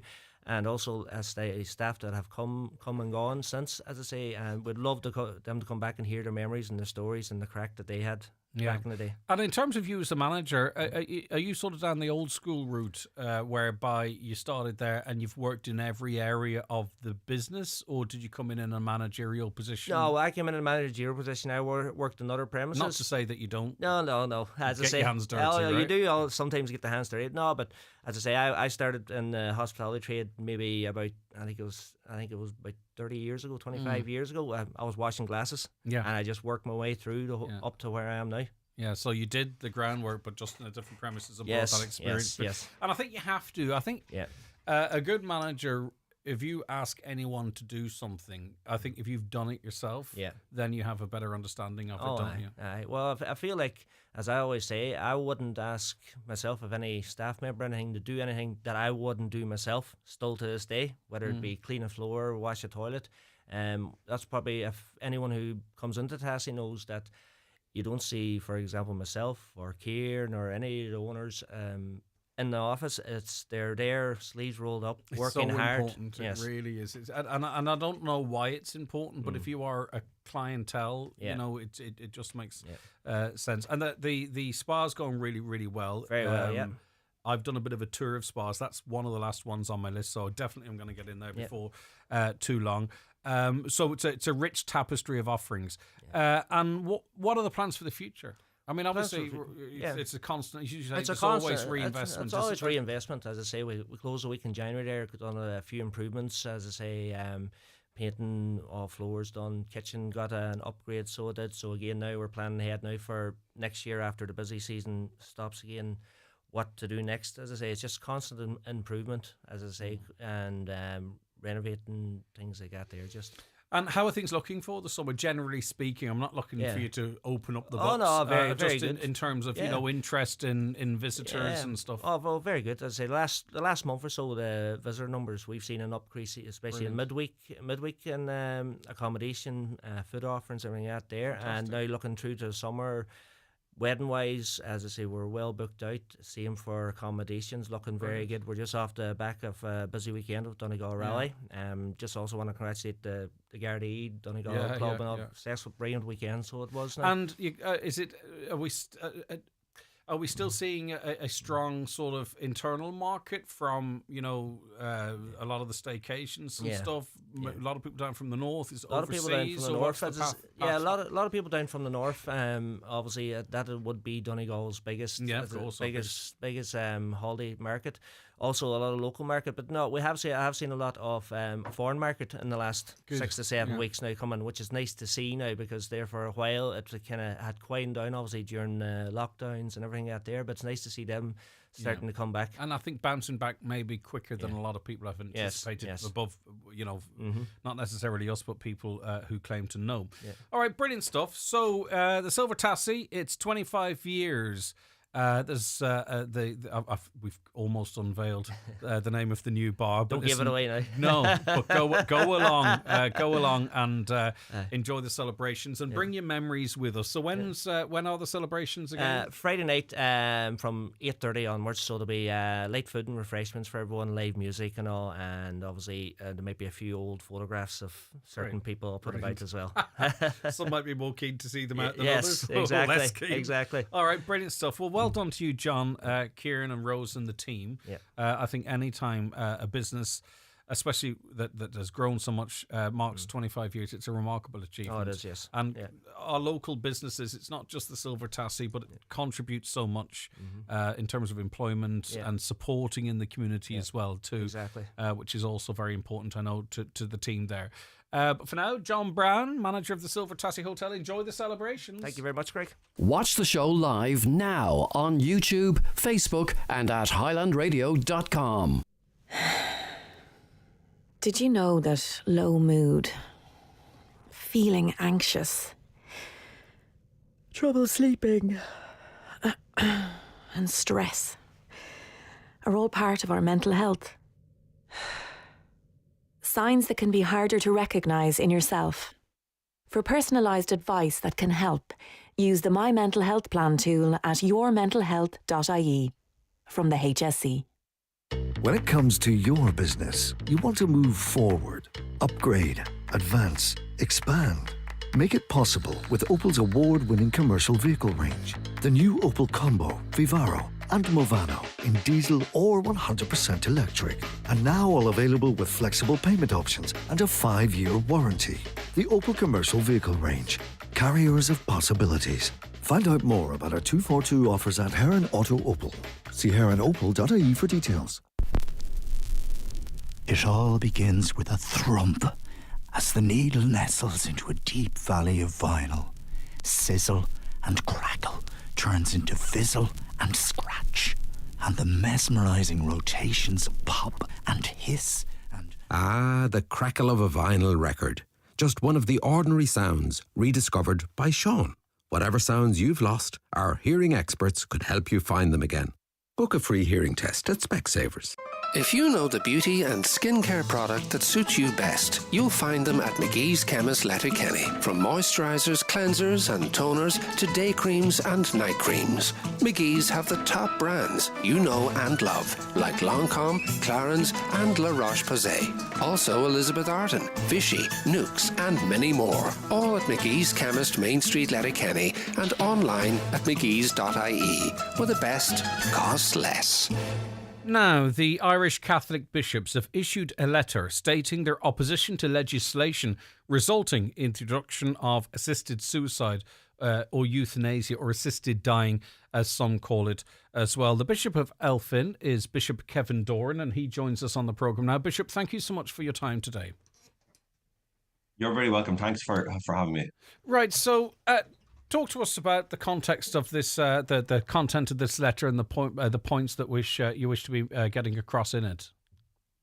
Yeah, okay. So the letter goes together with a video which we have produced. It's a 30-minute video where we have actually spoken with people who are working in healthcare and also family members of people who have died with terminal illness and one or two people who are currently ill. And I suppose what we're trying to do in the letter is to outline the essence of the Church's teaching about care for people at the end of life. And then the video, I suppose, in a sense, is designed to reflect this in a visual way. So really what we're saying is that we understand, obviously, from our own pastoral experience, the people who are in terminal illness find that it can be very challenging and difficult, and sometimes find it very difficult to see the gift that is life, and that this can also be the case for people who are concerned with their care. But at the same time, we believe that in the weeks of terminal illness, people need to be accompanied and supported rather than abandoned. And that in that period of time, in say the last months or weeks of terminal illness, people find themselves sometimes in a space which is no longer filled with machinery and technology, but where they can be accompanied by family members, friends. Yeah, Bishop, I've wondered about this, and I still haven't really found a satisfactory answer. And I'm not coming down on either side of this really as such, because sometimes you have to walk in someone's shoes to truly understand it. And I'm open to be influenced one way or other. But what I haven't really been able to establish is the driving force behind this. I talk to an awful lot of people on air and off air. Not many people are saying, really, at this stage, we really need to be cracking on with some legislation on assisted dying. You know what I mean? It's not on the tip of everybody's tongue. And yet here we are on the cusp of it being introduced. And as I say, I still can't really determine who is driving this and what is the actual motivation behind it. Well, personally, I believe it's ideologically driven in the same way that abortion is. And that's part of the reason why we're also that when people say that they will introduce assisted suicide or assisted dying, whatever they like to call it, with all sorts of protections and stuff. We know from what has happened in countries such as Belgium and the Netherlands and Canada and in the state of Oregon in the USA that very quickly those protections, so-called, disappear, and there is a proposal to widen things. And I think at the end of the day, I'm not as familiar with it, with the commercial element of it in terms of assisted suicide, but certainly in the case of abortion, I think we do know from research that has been done that it's a big business. As you mentioned, the legislation in its first incarnation would primarily apply to those diagnosed with incurable, irreversible, progressive and advanced illnesses or medical conditions that would cause death within 6 months. I think even the biggest advocates of this would have to concede that it's very likely that this system would probably end up being aligned with what we see in other countries, because next thing you know, it's like, well, why should I have to travel to Belgium on diagnosis of something when it's legal here in 2 years' time? It's very clear to see, and that's not, again, not taking a side. We just know how things work. And those who would have been opposed to the introduction of the abortion legislation, and it is in now, and it is what it is, would also have to also recognise that it has been reviewed again, and that the scope and accessibility can be narrowed, but often is widened. So what people may be asked to vote on is an initial incarnation.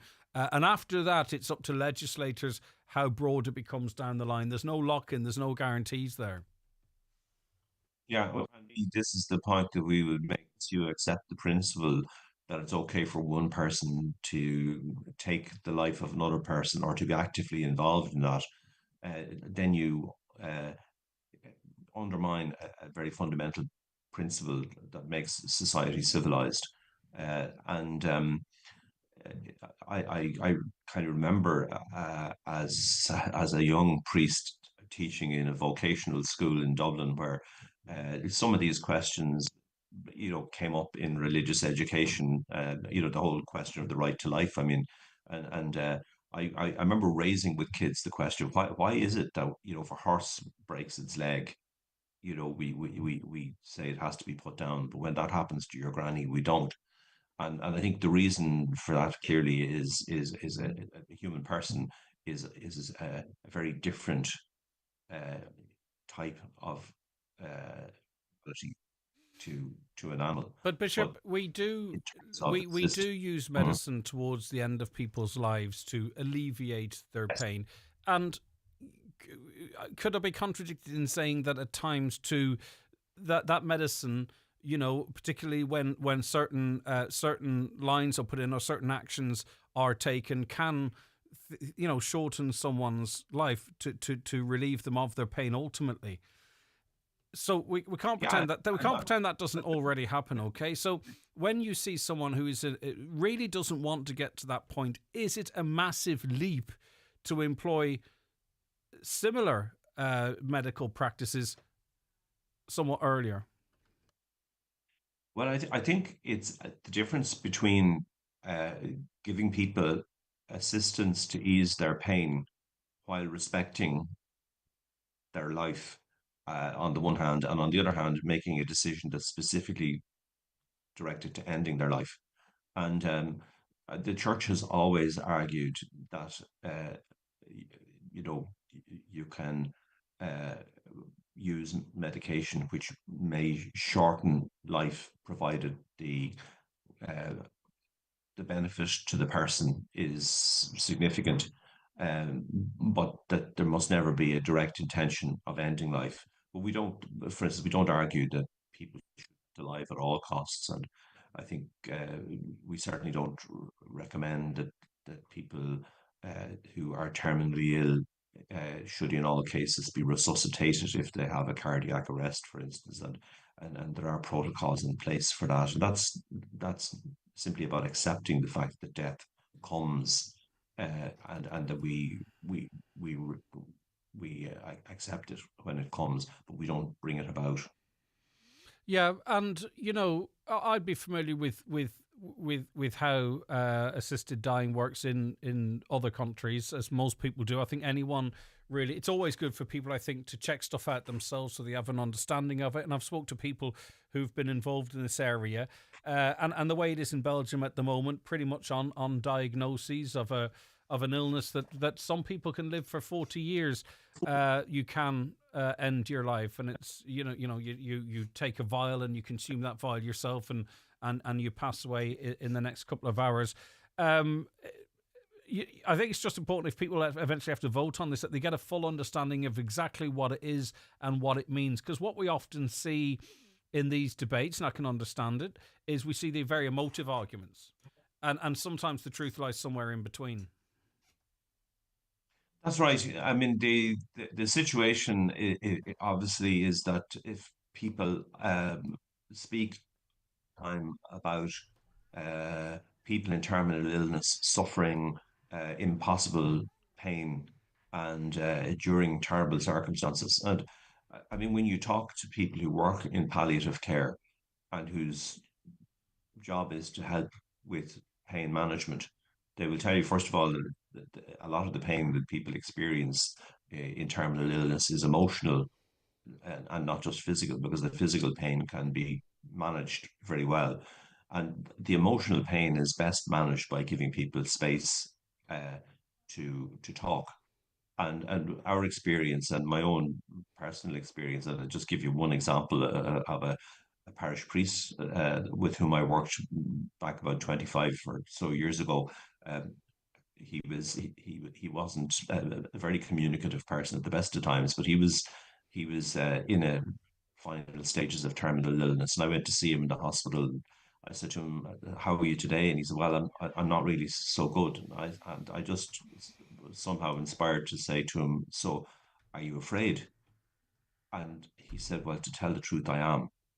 And that was the beginning of a conversation which he was having not just with me, but I think beginning to have with himself. And I think people need space for that. And then there can be, I think there are experiences of people in situations of terminal illness who are carrying a burden related to, something that happened in their life or some breakdown of a relationship, and that sometimes in that space there's a possibility of healing, which might not be so easily recognized, in everyday life. Just finally, before let you go, a couple of callers actually asking the same question. Would it be a sin to aid someone in assisted dying? Well, yes. I mean, I think the thing is, it's never a sin to help people who are dying by accompanying them, but to do any act which contributes to ending their life. And that's one of the big problems that we have with the proposals of the Oireachtas Committee, is that they basically say that in any case such as this, doctors and nurses will have to be present and accountable, and therefore you're asking people whose job it is to be advocates for life to actually be involved in taking the lives of their patients. Yeah, okay. A lot of conversation to be had yet. Bishop Kevin Dorn, Bishop of Elphin, thank you for your time today. Thanks very much, Greg. God bless you. Bye. You too. Bye-bye. It's a tough one, isn't it? As I say, we've spoken to people, by the way, who've advocated very strongly in favour of that. Just in case you think we're taking a side, that's not really how it works. We will have various voices on that. A caller says, as with abortion and assisted dying, the decision is down to the individual who's availing of these services. Watching someone suffer near the end of their life when you know they aren't going to get better is beyond heartbreaking. If you don't agree with it, don't do it. And I get exactly what you're saying, but it is not just down to a personal decision, because there are those that suggest that the ramifications of this could go far beyond the specific subject matter, in that like say, for instance, some people that are involved in healthcare, they are concerned that this might change really the whole approach to end-of-life care. There are those who might take this decision because they don't want to burden their family. So it's not because they want to die or because they're in pain or suffering. It's just they don't want to be a burden to other people. So, the ripple effects of a decision like this across society, it does affect us all. So it doesn't then just become a personal decision. In relation, I'm talking of assisted dying here. So what we have to make sure is we talk all of that through, and that we inform ourselves and make the right decision whenever it's time for us to make that decision. And for some, it's very simple. No one should have to suffer if there is an alternative. For others, it's like, if we do this, such and such could happen. So yes, it's an individual decision, but when things change, when big decisions are made, and it's not just the people directly affected by it. I hope I've made that point as clear as possible. Okay, we're going to talk more after this quick break. For new perspectives and a fresh vision, join me, Greg Hughes, on the 9 till noon show every Thursday at 10:15 for your voice, your community. Cool it this summer with the Curry's range of fridge freezers. Get the higher fridge freezer for only €849, save €130. Or save €50 on the LG 6040 fridge freezer for only €559. And don't forget, our experts will deliver and install your new appliance for half price. Shop in store or online at currys.ie. At Vodafone, we've just been awarded Ireland's best mobile network for the 9th year in a row. It's because we're committed 24/7 to making it the best network for you, so you can rely on Vodafone for the important things, like Sunday video calls with your best friend, staying in touch with the things that really matter in the family group text, or watching a 24/7 live stream of penguins at the San Diego Zoo. Go on, you want to. Vodafone. Together we can. Certified by Umlaut. See Vodafone.ie for terms. Discover a new standard in healthcare at Greenview Medical Centre, Letterkenny. For routine checkups or urgent concerns, Greenview Medical Centre offers children's consultations, referrals, prescriptions and specialised male and female healthcare. Don't wait to get the care you deserve. Book now at greenviewmedicalcentre.ie or call 074 920 2070. Early morning and late evening appointments available. Greenview Medical Centre, Riverside Retail Park, Letterkenny. A new health horizon. Donegal Vintage Club are having a tractor, vintage and classic car run this Sunday 30th in Ramelton. €20 per tractor or car with registration at 12 noon at the Quay, followed by refreshments and live music with Paul McCahill. Proceeds in aid of Care of the Aged, the RNLI and local charities. This ad is sponsored by Worski's Eurospar and Ice Cream Parlour Ramelton. Highland Radio weather updates brought to you by McElhenney's. Make your sterling go further with our new cash sales exchange rate at €1.20 for every £1 spent in store. No matter the weather, visit us in Ballybuffet for all your fashion, beauty, gifting and homeware needs this summer. So any rain or drizzle that was about will die out. Brighter spells will spread from the west as this day progresses. Highest temperatures 16 to 20 degrees, though a bit cooler on coasts exposed to the light northerly breeze. Dry with clear spells. A few mist or fog patches will form. Lowest temperatures 6 to 10 degrees. That's the overnight weather forecast. Now, Dr. Susan Brannock is Clinical Director with Aware and joins us now. Good morning to you, Dr. Brannock. Thanks for your time today. Good morning. Thanks for having me on. Right. Now, a new study has found that 1 in 3, more than 1 in 3, in fact, older people are experiencing symptoms of depression. So talk to us a little bit about that. What is the reality behind that statistic? Sure. So this is research that we carried out in Aware, and thanks to the funding from the Community Foundation for Ireland, which allowed us to explore really the experiences of mental health and older adults. And as you say, we found about a third of people are meeting the criteria for mild to moderate levels of depression. So that's people over the age of 65. And we found kind of very similar themes in the study in terms of people living with a chronic illness as well as living alone were more likely to experience depression. We also looked at experiences of anxiety and found about 2/5 of our respondents were meeting the criteria for mild to moderate anxiety again. Similarly, living with a chronic illness and women too are more likely to experience anxiety for this age group. So we also wanted to find out a bit about loneliness and social isolation, because we know those impact on mental health, not just for older people, but for people across the lifespan. And we found about a third of people, again, were experiencing, I suppose, a lack of companionship, feeling lonely, as well as feeling isolated from other people.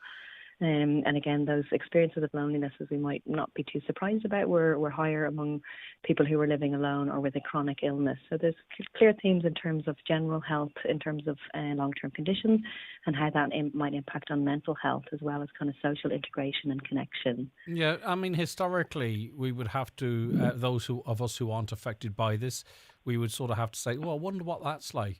Many people listening to this programme will have had an insight from that. You will hear of people during lockdown, for instance, in their early to mid-20s, being trapped in the house, that sense of isolation and the impact it had on their mental health, and we're still dealing with that now. So we are in this position now whereby many people of all ages might have a better understanding of what our older generation are feeling through their isolation and loneliness. Yeah, and as you say, that we can, at any age, we can have an experience of loneliness or feeling disconnected from community, you know. Certainly in the study that we found since COVID, this older adult age group, the people who were scoring in the range for depression and also living with a chronic illness were reporting kind of more problems with memory, kind of fear of falling, as well as social disconnection since the pandemic. So I guess it may affect people in different ways depending on the age group too. What can we do about it? I know Aware is offering free life skills program, and we hope that does have some impact, but it only will have an impact on those that reach out to you, I believe. So, but what can we do as a society? I'm just thinking traditionally, the post office, the pub, the Garda station, the fabric of Irish community, a lot of that now is not there, and the opportunities for interaction, even the postman or woman arriving, even that's less frequent than it might have been in the past. So whilst I commend the work of Aware, I just wonder what we can be doing as a society to do more to help these people. Yeah, and as you say, so in Aware we are offering a free life skills program for older people. So that's starting on the 8th of July. So I'd really encourage people to look on our website for more information on that, or call our phone line, which is 1800 80 48 48. So that's based on, I guess, maybe understanding mental health, building resilience and confidence, as well as finding a place to connect with other people, which, as you say, is really key. So in terms of seeking out help, that can be one option. I suppose more broadly, we are currently having a health service that is underfunded in terms of mental health. So the current mental health budget is about 6% of the overall health budget, when recommendations really should be around 11 or 12%. So that's another aspect of this, that in order for people to reach out and seek help, that help needs to be existing in services, which needs funding. So that's a government issue in terms of policy and progressing that. And I suppose then in terms of what we can do as a society as well, as you say, things have changed. We've also contacted colleagues at Alone, who, as you know, offer befriending and input with older people as well. They're under-resourced as well.